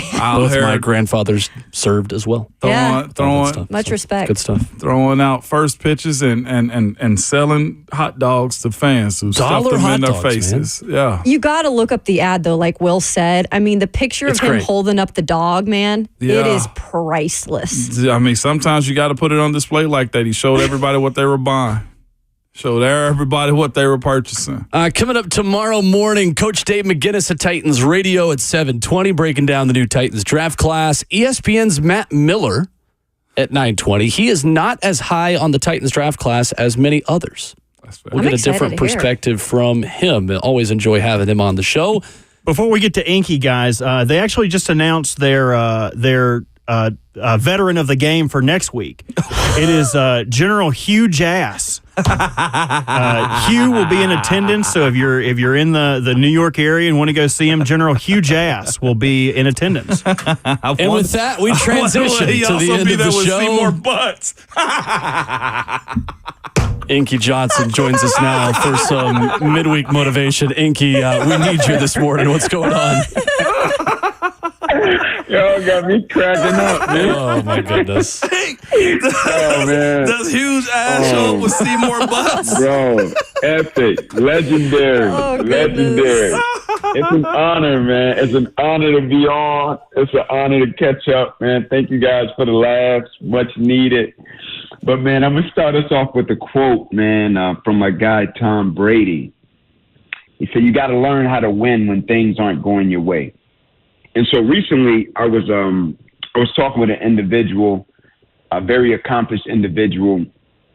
And they said to me, man, I've accomplished all of these things, but like I still feel like it's a void in my life. I still feel as if it's something else I'm supposed to be doing. Like all these things I've accomplished, man, it's just a void there that it seems as if I'm trying to chase and I'm trying to fulfill. Like when I did it, it was great. Like I got to the top of the mountain. Everything was awesome. People celebrated me. People validated me. It was awesome. I was like, man, like, that's great. That's cool. I said, but excitement is always predicated upon what we accomplish. Fulfillment is always predicated upon who we become along the journey of whatever we're pursuing and trying to accomplish. I said, because in everything we chase and everything we pursue in terms of goals, dreams, and aspirations, it develops and turns us into something and somebody. No matter what the goal is, no matter what the dream is, no matter what the aspiration is, everything we chase turns us into someone. Now, whether that be good or bad, that's predicated upon the individuals that we are. But I always ask people the question, what's more important, what we acquire or who we become? Now, the things that we acquire, that's great, that's fun, and sometimes that's needed. But the people that we become along the journey, I feel is the most important part. And so in our daily journeys with what we're pursuing and what we're trying to accomplish, man, never forget, excitement is what we accomplish. Fulfillment is who we become along the journey of pursuing the things that we're seeking to accomplish. Stay focused, go get it, keep living, keep loving. That's my time. God bless.